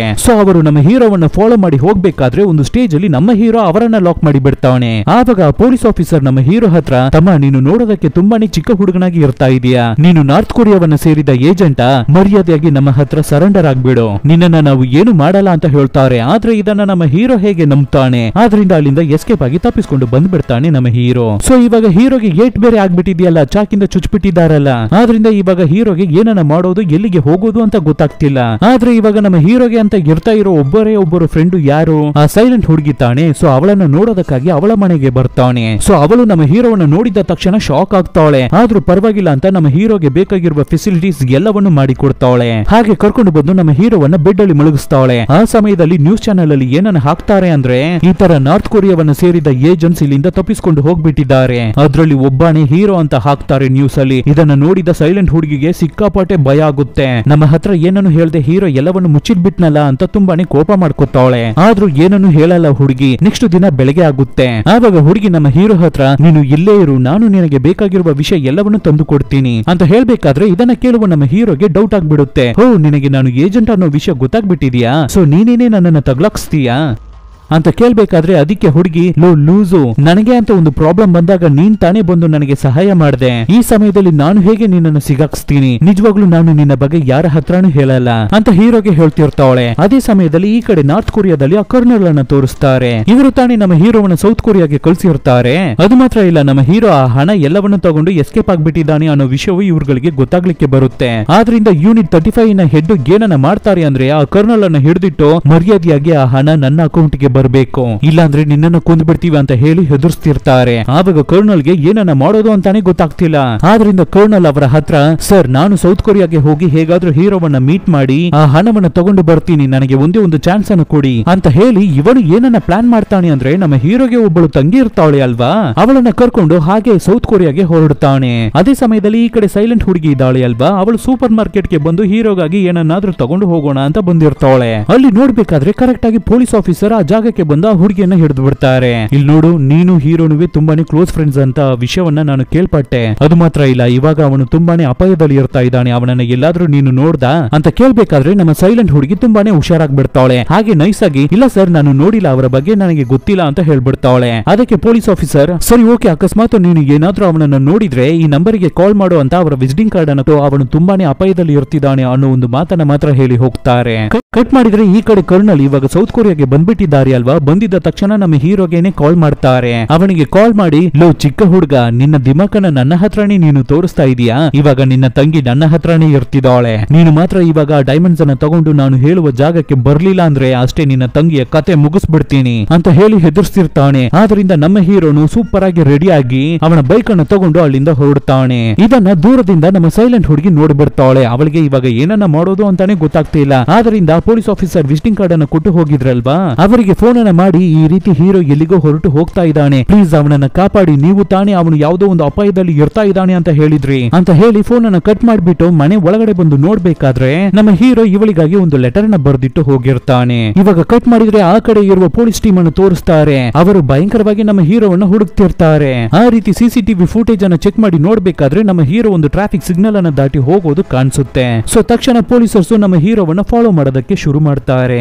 ಅದೇ ಸಮಯದಲ್ಲಿ ಈ ಕಡೆ ನಮ್ಮ ಹೀರೋ ಒಂದು ಜಾಗಕ್ಕೆ ಬರ್ತಾನೆ. ಆ ಜಾಗದಲ್ಲಿ ಆ ವಿಲನ್ ಕರ್ನಲ್ ಕೂಡ ಇರ್ತಾನೆ. ಸೊ ನಮ್ಮ ಹೀರೋ ಬಂದು ಅವರನ್ನ ಮೀಟ್ ಮಾಡ್ಬೇಕಾದ್ರೆ ಅದೇ ಸಮಯದಲ್ಲಿ ನಮ್ಮ ಹೀರೋವನ್ನು ಫಾಲೋ ಮಾಡಿ ಬಂದಿದ್ದ ಒಬ್ಬರು ಪೊಲೀಸ್ ಆಫೀಸರ್ ಕೂಡ ಆ ಜಾಗಕ್ಕೆ ಬಂದ್ಬಿಡ್ತಾರೆ. ಆವಾಗ ಕರ್ನಲ್ ಈ ಕಡೆ ನಮ್ಮ ಹೀರೋ ಹತ್ರ, ನಿನಗೆ ಎಷ್ಟು ಧೈರ್ಯ ಇದ್ದಿದ್ರೆ ನನಗೇನೆ ನೀನು ಡೈಮಂಡ್ ಅನ್ನ ಕೊಡಲ್ಲ ಅಂತ ಆಟಾಡ್ಸಿರ್ತೀಯ ಅಂತ ಹೇಳಿ ಬೈತಿರ್ತಾರೆ. ಆಕ್ಚುಲಿ ಏನಾಗಿದೆ ಅಂದ್ರೆ, ಆ ಅಜ್ಜಿ ತೀರೋದ್ರಲ್ವಾ, ಆವಾಗ ನಮ್ಮ ಹೀರೋಗೆ ಎಲ್ಲ ವಿಷಯವೂ ಗೊತ್ತಾಗ್ಲಿಕ್ಕೆ ಬಂದಿರುತ್ತೆ. ಮತ್ತೆ ನಮ್ಮ ಹೀರೋ ಅವನ ತಂದೆಯನ್ನ ನಾರ್ತ್ ಕೊರಿಯಾ ಗವರ್ಮೆಂಟ್ ಕೊಂದಿದ್ಯಾ ಅನ್ನೋ ವಿಷಯ ಗೊತ್ತಾದ ಮೇಲೆ ನಮ್ಮ ಹೀರೋ ಡೈಮಂಡ್ ಅನ್ನ ಕೊಡಲ್ಲ ಅಂತ ಹೇಳಿ ಕರ್ನಲ್ಗೆ ಆಟಾಡ್ಸಿರ್ತಾನೆ. ಅದಕ್ಕೆ ಇವಾಗ ಕರ್ನಲ್ ಮರ್ಯಾದೆಯಿಂದ ಡೈಮಂಡ್ಸ್ ಅನ್ನ ಕೊಟ್ಬಿಡು ಅಂತ ಕೇಳ್ಬೇಕಾದ್ರೆ ಅದಕ್ಕೆ ನಮ್ಮ ಹೀರೋ, ನಾನು ಫಸ್ಟ್ ನನ್ನ ತಂಗಿಯನ್ನ ನೋಡ್ಬೇಕು ಅಂತ ಕೇಳ್ಬೇಕಾದ್ರೆ ಒಂದು ಕಾರಲ್ಲಿ ನಮ್ಮ ಹೀರೋ ಅವನ ತಂಗಿಯನ್ನ ಹಾಕಿ ಲಾಕ್ ಮಾಡಿಟ್ಟಿರ್ತಾರೆ. ಅದನ್ನ ನಮ್ಮ ಹೀರೋನು ನೋಡ್ತಾನೆ. ಆದ್ರೆ ಅಂತಹ ಸಮಯದಲ್ಲಿ ಒಬ್ಬ ನಮ್ಮ ಹೀರೋವನ್ನ ಸಾಯಿಸೋದಕ್ಕಾಗಿ ಅವನ ಹಿಂದೆ ಬಂದು ನಿಂತಿರ್ತಾನೆ ಗಣ್ಣಿನ ಜೊತೆಗೆ. ಸೊ ಇವು ಎಲ್ಲವೇ ಆ ಕರ್ನಲ್ ಅವನ ಸೆಟಪ್ ಅನ್ಸುತ್ತೆ. ಕರೆಕ್ಟ್ ಆಗಿ ಆ ವ್ಯಕ್ತಿ ನಮ್ಮ ಹೀರೋವನ್ನ ಶೂಟ್ ಮಾಡೋದಕ್ಕೆ ಗನ್ನನ್ನು ತಗೋಬೇಕಾದ್ರೆ ಪೊಲೀಸ್ ಆಫೀಸರ್ ಒಬ್ಬರ ಜಾಗಕ್ಕೆ ಬಂದ್ರಲ್ವಾ, ಅವರು ಆ ವ್ಯಕ್ತಿಯನ್ನು ಶೂಟ್ ಮಾಡಿ ನಮ್ಮ ಹೀರೋವನ್ನ ಕಾಪಾಡಿ ಬಿಡ್ತಾರೆ. ಸೊ ನಮ್ಮ ಹೀರೋ ಹುಷಾರಾಗಿ ಆ ಕರ್ನಲ್ ಜೊತೆ ಫೈಟ್ ಮಾಡೋದಕ್ಕೆ ಶುರು ಮಾಡ್ತಾನೆ. ಅಷ್ಟರಲ್ಲಿ ತಂಗಿ ಹುಡುಗಿಯನ್ನು ಲಾಕ್ ಮಾಡಿ ಇಟ್ಟಿರುವ ಕಾರು ಅಲ್ಲಿಂದ ಹೊರಡುತ್ತೆ. ಆದ್ರಿಂದ ನಮ್ಮ ಹೀರೋ ನನ್ನ ತಂಗಿನ ಇಂಪಾರ್ಟೆಂಟ್ ಅಂತ ಹೇಳಿ ತಕ್ಷಣ ಕಾರನ್ನ ಫಾಲೋ ಮಾಡಿ ಹಿಂದೆನೆ ಓಡಿ ಹೋಗ್ತಾನೆ. ಆದ್ರೆ ಅಷ್ಟರಲ್ಲಿ ತುಂಬಾ ಜನ ಪೊಲೀಸ್ ಆಫೀಸರ್ಸ್ ಆ ಜಾಗಕ್ಕೆ ಬಂದು ಆ ಕಾರನ್ನ ಹಿಡಿದು ಸೀಸ್ ಮಾಡ್ತಾರೆ. ಆದ್ರಿಂದ ನಮ್ಮ ಹೀರೋ ಆ ಪೊಲೀಸರ್ಸ್ ಹತ್ರ ಸಿಗೋಕೋಬಾರ್ದು ಅಂತ ಬೇರೆ ಕಡೆ ತಪ್ಪಿಸಿಕೊಂಡು ಓಡಿ ಹೋಗ್ಬಿಡ್ತಾನೆ. ಅದೇ ಸಮಯದಲ್ಲಿ ಆ ಕರ್ನಲ್ ಕೂಡ ಆ ಜಾಗದಲ್ಲಿ ಇರ್ತಾ ಇದ್ದಾರೆ ಅಲ್ವಾ, ಅವರು ಕೂಡ ಅಲ್ಲಿಂದ ಎಸ್ಕೇಪ್ ಆಗಿ ಹೋಗ್ಬಿಡ್ತಾರೆ. ಹಾಗೆ ಸೀನ್ ಅನ್ನ ಕಟ್ ಮಾಡಿದ್ರೆ ಈ ಕಡೆ ಕರ್ನಲ್ಗೆ ಸಿಕ್ಕಾಪಟ್ಟೆ ಕೋಪದಲ್ಲಿ ಇರ್ತಿದ್ದಾರೆ. ಹೇಗೆ ಅವನು ಈ ರೀತಿ ಮಾಡಬಹುದು, ಅವನನ್ನ ಸುಮ್ನೆ ಬಿಡಬಾರ್ದು, ಅವನನ್ನ ಹೇಗಾದ್ರೂ ಸಾಯಿಸಬೇಕು ಅಂತ ತುಂಬಾನೇ ಯೋಚನೆ ಮಾಡ್ತಿರ್ತಾರೆ. ಫಸ್ಟ್ ಆದ್ರೂ ನಮ್ಮ ಹೀರೋ ಅವನ ತಂಗಿ ಇವನ ಹತ್ರ ಸಿಗಾಕೊಂಡಿದ್ಲು, ಅದನ್ನ ಇಟ್ಟು ಬ್ಲಾಕ್ ಮೇಲ್ ಮಾಡ್ತಾ ಇದ್ದ. ಆದ್ರೆ ಇವಾಗ ಯಾರುವೇ ಇಲ್ವಲ್ಲ ಅಂತ ಯೋಚನೆ ಮಾಡ್ಬೇಕಾದ್ರೇನೆ ಈ ಜಾಗದಲ್ಲಿ ನಮ್ಮ ಹೀರೋ ನಮ್ಮ ಸೈಲೆಂಟ್ ಹುಡುಗಿ ಜೊತೆ ಕ್ಲೋಸ್ ಆಗಿದ್ದ ವಿಷಯ ಇವನಿಗೆ ಗೊತ್ತಾಗ್ಲಿಕ್ಕೆ ಬರುತ್ತೆ. ಆದ್ರಿಂದ ತಕ್ಷಣ ಆ ಸೈಲೆಂಟ್ ಹುಡುಗಿಯನ್ನ ಕಿಡ್ನಾಪ್ ಮಾಡಿ ಕರ್ಕೊಂಡು ಬಂದ್ಬಿಡ್ತಾನೆ ಕರ್ನಲ್. ಅದೇ ಸಮಯದಲ್ಲಿ ಈ ಕಡೆ ನಮ್ಮ ತಂಗಿ ಹುಡುಗಿಯನ್ನ ಪೊಲೀಸ್ ಸ್ಟೇಷನ್ ಅಲ್ಲಿ ಸೇಫ್ ಆಗಿ ಮಡಗಿರ್ತಾರೆ. ಅದೇ ಸಮಯದಲ್ಲಿ ಈ ಕಡೆ ನಮ್ಮ ಹೀರೋಗೆ ಆ ಕರ್ನಲ್ ಫೋನ್ ಕಾಲ್ ಅನ್ನ ಮಾಡಿ, ಏನಪ್ಪ ತಮ್ಮ ನೀನು ತಪ್ಪಿಸ್ಕೊಬಿಟ್ಟಿದ್ಯಾ ಅಂತ ಅನ್ಕೊಂಡ, ನಿನ್ನ ತಂಗಿ ನನ್ನ ಹತ್ರದಿಂದ ತಪ್ಪಿಸ್ಕೊಂಡು ಹೋಗ್ಬಿಟ್ರೆ ಏನು, ನಿನ್ನ ಫ್ರೆಂಡ್ ಸೈಲೆಂಟ್ ಹುಡುಗಿ ನನ್ನ ಹತ್ರನೇ ಇರ್ತಿದ್ದಾಳೆ, ಮರ್ಯಾದೆಯಾಗಿ ನೀನು ನಾನು ಹೇಳುವ ಜಾಗಕ್ಕೆ ಇವಾಗ ಬರ್ಲಿಲ್ಲ ಅಂದ್ರೆ ಅಷ್ಟೇ ಆ ಹುಡುಗಿಯನ್ನ ತುಂಡು ತುಂಡಾಗಿ ಕತ್ತರಿಸಿ ಅವಳನ್ನ ಕೊಂದು ಬಿಡ್ತೀನಿ ಅಂತ ಹೇಳಿ ಹೆದರ್ಸ್ಬೇಕಾದ್ರೆ ನಮ್ಮ ಹೀರೋ ತುಂಬಾನೇ ಬೇಜಾರಾಗ್ತಾನೆ. ಅಯ್ಯೋ ನಮ್ಮಿಂದ ನಮ್ಮ ಫ್ರೆಂಡಿಗೆ ಒಂದು ಕಷ್ಟ ಬಂದ್ಬಿಟ್ಟಿದೆಯಲ್ಲ, ಅವಳಿಗೆ ಏನುವೇ ಆಗ್ಬಾರ್ದು ಅಂತ ಯೋಚನೆ ಮಾಡಿದ ನಮ್ಮ ಹೀರೋ ಒಂದು ಟೆಲಿಫೋನ್ ಮುಖಾಂತರ ಆ ಪೊಲೀಸ್ ಆಫೀಸರ್ಗೆ ಕಾಲ್ ಮಾಡ್ತಾನೆ. ಸರ್, ನನ್ನ ತಂಗಿಯನ್ನ ಮಾತ್ರ ಸೇಫ್ ಆಗಿ ನೋಡ್ಕೊಳ್ಳಿ, ಅದು ಮಾತ್ರ ಇಲ್ಲ, ನನಗೆ ಒಂದು ಇಂಪಾರ್ಟೆಂಟ್ ಆದ ಕೆಲಸ ಇರ್ತಿದೆ, ಆ ಕೆಲಸ ಕಂಪ್ಲೀಟ್ ಆಗಿದ ತಕ್ಷಣ ನಾನೇ ಬಂದು ಸರೆಂಡರ್ ಆಗ್ತೀನಿ ಅಂತ ಹೇಳ್ಬಿಟ್ಟು ನಮ್ಮ ಹೀರೋ ಬೈಕ್ ಅನ್ನ ತಗೊಂಡು ಆ ವಿಲ್ಲನ್ ಬರೋಕೆ ಹೇಳಿದ ಜಾಗಕ್ಕೆ ಹೊರಡುತ್ತಾನೆ. ಸೊ ಖಂಡಿತ ವಿಲ್ಲನ್ ಇರುವ ಜಾಗದಲ್ಲಿ ತುಂಬಾ ಜನರು ಇರ್ತಾರೆ ಅನ್ನೋ ವಿಷಯ ನಮ್ಮ ಹೀರೋಗೆ ಗೊತ್ತಿರುತ್ತೆ. ಆದ್ರಿಂದ ನಮ್ಮ ಹೀರೋ ಸರಿ ಈ ವಿಷಯವನ್ನ ಪೊಲೀಸರ್ಸ್ ಹತ್ರ ಇನ್ಫಾರ್ಮ್ ಮಾಡಿ ಬಿಡೋಣ ಅಂತ ಅವನ ಫೋನ್ ಇಂದ ಪೊಲೀಸರ್ಸ್ ಗೆ ಕಾಲ್ ಅನ್ನ ಮಾಡ್ಬಿಟ್ಟು ಆ ಫೋನ್ ಕಾಲ್ ಅನ್ನ ಕಟ್ ಮಾಡ್ದೇನೆ ಅವನ ಬೈಕ್ ಮೇಲೆ ಮಡಗ್ಬಿಟ್ಟು ವಿಲ್ಲನ್ ಇರುವ ಜಾಗಕ್ಕೆ ಹೋಗ್ತಾನೆ. ಪೊಲೀಸರ್ಸ್ ಅವನ ಫೋನ್ ಅನ್ನ ಟ್ರ್ಯಾಕ್ ಮಾಡಿ ಆ ಲೊಕೇಶನ್ ಅನ್ನ ಕಂಡಿಡಿದು ಆ ಜಾಗಕ್ಕೆ ಬರ್ಲಿ ಅಂತ. ಸೊ ಒಳಗಡೆ ನಮ್ಮ ಹೀರೋ ಎಕ್ಸ್ಪೆಕ್ಟ್ ಮಾಡಿದ ರೀತಿನೇ ವಿಲ್ಲನ್ಸ್ ಎಲ್ಲರೂ ಗನ್ನಿನ ಜೊತೆಗೆ ರೆಡಿ ಆಗಿರ್ತಿರ್ತಾರೆ. ನಮ್ಮ ಹೀರೋವನ್ನ ಖಂಡಿತ ಸಾಯಿಸ್ಬಿಡ್ತಾರೆ ಅನ್ನೋದು ನಮ್ಮ ಹೀರೋಗೆ ಚೆನ್ನಾಗಿ ಗೊತ್ತಿರ್ತಿದೆ. ಆದ್ರೂ ಆ ಫ್ರೆಂಡ್ ಹುಡುಗಿ ಸೇಫ್ ಆಗಿ ಇರ್ತಾ ಇದ್ದಾಳ ಅನ್ನೋದನ್ನ ಚೆಕ್ ಮಾಡಿಬಿಟ್ಟು ಡೈರೆಕ್ಟ್ ಆ ಕರ್ನಲ್ ಹತ್ರ ಬಂದು ಮಾತಾಡ್ತಾನೆ. ಹುಡುಗ, ಕರ್ನಲ್, ನಾನು ನಿಮಗೆ ನಿಜವಾಗಿನೇ ಇರ್ತಾ ಇದ್ದೆ, ನಿಮಗೆ ನಾನು ಟ್ರೂ ಆಗಿ ಕೆಲಸ ಮಾಡ್ತಾ ಇದ್ದೆ, ನೀವು ಕೊಟ್ಟಿದ್ದ ಕೆಲಸ ಎಲ್ಲವನ್ನೂ ನಾನು ಮಾಡ್ತಿದ್ದೆ, ಆದ್ರೆ ನೀವು ನನಗೆ ಈ ರೀತಿ ದ್ರೋಹ ಮಾಡ್ತೀರಾ ಅಂತ ನಾನು ಅನ್ಕೊಂಡೇ ಇರ್ಲಿಲ್ಲ, ಎಲ್ಲವೂ ಬರೀ ಡೈಮಂಡ್ ಗಾಗಿ ತಾನೆ ಅಂತ ಹೇಳಿ ಆ ಡೈಮಂಡ್ಸ್ ಅನ್ನು ಎತ್ತಿ ಮೇಲ್ಗಡೆ ಬಿಸಾಕ್ ಬಿಡ್ತಾನೆ. ಆದ್ರಿಂದ ಡೈಮಂಡ್ಸ್ ಹಾಗೆ ಸ್ಪ್ಲಿಟ್ ಆಗಿ ಎಲ್ಲವೇ ಹಾರ್ತಾ ಇರ್ಬೇಕಾದ್ರೆ ತಕ್ಷಣ ಅಲ್ಲಿ ನಿಂತಿರೋರು ಎಲ್ಲರೂ ಆ ಡೈಮಂಡ್ಸ್ ಅನ್ನ ನೋಡಿ ಡೈವರ್ಟ್ ಆಗ್ಬೇಕಾದ್ರೆ ಆ ಗ್ಯಾಪ್ ಅನ್ನು ಯೂಸ್ ಮಾಡಿದ ನಮ್ಮ ಹೀರೋ ಅವನು ತಂದಿರುವ ಗನ್ ಅನ್ನು ಯೂಸ್ ಮಾಡಿ 2-3 ಜನರನ್ನು ಶೂಟ್ ಮಾಡಿ ಕೊಂದು ಬಿಡ್ತಾನೆ. ನಂತರ ಒಂದು ಜಾಗದಲ್ಲಿ ಹೌಸ್ಕೊಂಡು ಆಲ್ರೆಡಿ ನಮ್ಮ ಹೀರೋ ಒಂದು ಬಾಂಬ್ ಅನ್ನು ತಂದಿರ್ತಾನೆ. ಆ ಬಾಂಬ್ ಅನ್ನು ತೆಗೆದು ಆ ರೂಮ್ ಒಳಗಡೆ ಬಿಸಾಕ್ಬಿಟ್ಟು ಹೇಗೋ ಆ ಫ್ರೆಂಡ್ ಹುಡುಗಿಯನ್ನ ಮಾತ್ರ ಕಾಪಾಡಿ ಹೊರಗಡೆ ಕರ್ಕೊಂಡು ಬರ್ತಾನೆ. ಆವಾಗ ಒಳಗಡೆ ಬಿಸಾಕಿದ ಬಾಂಬ್ ಬ್ಲಾಸ್ಟ್ ಆಗಿ ಸ್ವಲ್ಪ ಜನರು ಸಾಯ್ತಾರೆ, ಆದ್ರೂ ಇನ್ನ ಸ್ವಲ್ಪ ಜನ ಜೀವಂತವಾಗೇ ಇರ್ತಾರೆ. ಆ ಕರ್ನಲ್ ಕೂಡ ಜೀವಂತವಾಗೇ ಇರ್ತಾರೆ.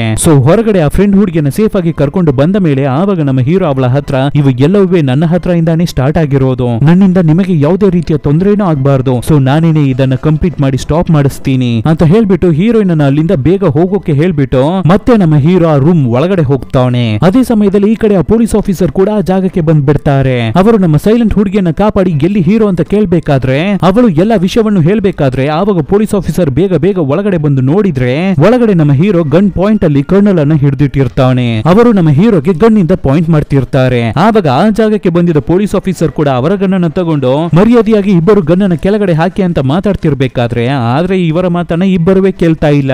ಆವಾಗ ನಮ್ಮ ಹೀರೋ, ಇಲ್ಲ ಸರ್, ಇಂಥವರನ್ನೆಲ್ಲ ನಾವು ಹೊರಗಡೆ ಜೀವಂತವಾಗಿ ಬಿಟ್ರೆ ನನ್ನಂತ ಅಮಾಯಕರ ತುಂಬಾ ಜನರ ಲೈಫ್ ಹಾಳೋಗುತ್ತೆ, ಆದ್ರಿಂದ ಇವರನ್ನ ನಾನು ಸುಮ್ನೆ ಬಿಡಲ್ಲ ಅಂತ ಮಾತಾಡ್ಕೊಂಡೆ ನಮ್ಮ ಹೀರೋ ಆ ಕರ್ನಲ್ ಗೆ ಶೂಟ್ ಮಾಡಿ ಬಿಡ್ತಾವನೆ. ಅವರು ಅದನ್ನ ಎಕ್ಸ್ಪೆಕ್ಟ್ ಮಾಡಿರಲ್ಲ ಅನ್ಸುತ್ತೆ, ಆದ್ರೂ ಆ ಕರ್ನಲ್ ಸಾಯೋಕ್ಕೂ ಮುಂಚೆ ನಮ್ಮ ಹೀರೋಗೆ ಶೂಟ್ ಮಾಡಿ ಬಿಡ್ತಾರೆ. ಅಷ್ಟೇ, ನಮ್ಮ ಹೀರೋ ಹಾಗೆ ಅನ್ಕಾನ್ಶಿಯಸ್ ಆಗಿ ಕೆಳಗಡೆ ಬೀಳೋಕೆ ಹೋಗ್ತಾನೆ. ಆವಾಗ ಪೊಲೀಸ್ ಆಫೀಸರೇ ಬಂದು ನಮ್ಮ ಹೀರೋವನ್ನ ಕಾಪಾಡಿ ನಿಧಾನಕ್ಕೆ ಕರ್ಕೊಂಡು ಹೊರಗಡೆ ಬರ್ತಾರೆ. ನಮ್ಮ ಹೀರೋಗೆ ಏನು ಆಸೆ ಅಂದ್ರೆ ಹೇಗಾದ್ರೂ ಕೊನೆಯದಾಗಿ ನಮ್ಮ ತಂಗಿಯನ್ನು ನೋಡ್ಬಿಡ್ಬೇಕು ಅಂತಾನೆ ಇರುತ್ತೆ. ಆದ್ರಿಂದ ಪೊಲೀಸ್ ಆಫೀಸರ್ ಹೇಗಾದ್ರೂ ನಮ್ಮ ಹೀರೋವನ್ನ ಕಾಪಾಡಬೇಕು ಅಂತ ಬೇಗ ಬೇಗ ಕಾರಲ್ಲಿ ಕರ್ಕೊಂಡು ಹೋಗ್ತಿರ್ತಾರೆ. ಆದ್ರೆ ಹೋಗೋ ದಾರಿಯಲ್ಲೇ ನಮ್ಮ ಹೀರೋ ಸತ್ತೋಗ್ಬಿಡ್ತಾನೆ. ಇದನ್ನ ಪಕ್ಕದಲ್ಲೇ ಇದ್ದು ನೋಡಿದ ನಮ್ಮ ಸೈಲೆಂಟ್ ಹುಡುಗಿ ಕೈಯಲ್ಲಿ ತಡ್ಕೊಳ್ಳೋಕೆನೆ ಆಗ್ತಿಲ್ಲ, ತುಂಬಾನೇ ಎಮೋಷನಲ್ ಆಗಿ ಅಳ್ತಿರ್ತಾಳೆ. ಅದು ಮಾತ್ರ ಇಲ್ಲ, ನಮ್ಮ ಹೀರೋ ಈ ಹುಡುಗಿಗಾಗಿ ಒಂದು ಲೆಟರ್ ಅನ್ನ ಬರ್ದಿದ್ದ ಅಲ್ವಾ, ಆ ಲೆಟರ್ ಅಲ್ಲಿ ಏನು ಬರ್ದಿತ್ತು ಅಂದ್ರೆ, ಈ ರೀತಿ ನಾನು ನನ್ನ ಲೈಫ್ ಅಲ್ಲಿ ತುಂಬಾನೇ ಕಷ್ಟಗಳನ್ನು ಅನುಭವಿಸ್ಬಿಟ್ಟಿದ್ದೀನಿ, ಆದ್ರೆ ಅವು ಎಲ್ಲದಕ್ಕೂ ಬಲ ಏನು ಅಂದ್ರೆ ನಾನು ನನ್ನ ತಂಗಿಯನ್ನ ಚೆನ್ನಾಗಿ ನೋಡ್ಕೋಬೇಕು ಅಂತ ಅನ್ಕೋತೀನಿ, ಆದ್ರೆ ಇವಾಗ ಹೋಗುವ ನಾನು ಮತ್ತೆ ರಿಟರ್ನ್ ಜೀವಂತವಾಗಿ ಬರ್ತೀನೋ ಇಲ್ವೋ ಅಂತ ನನಗೇನೆ ಗೊತ್ತಿಲ್ಲ,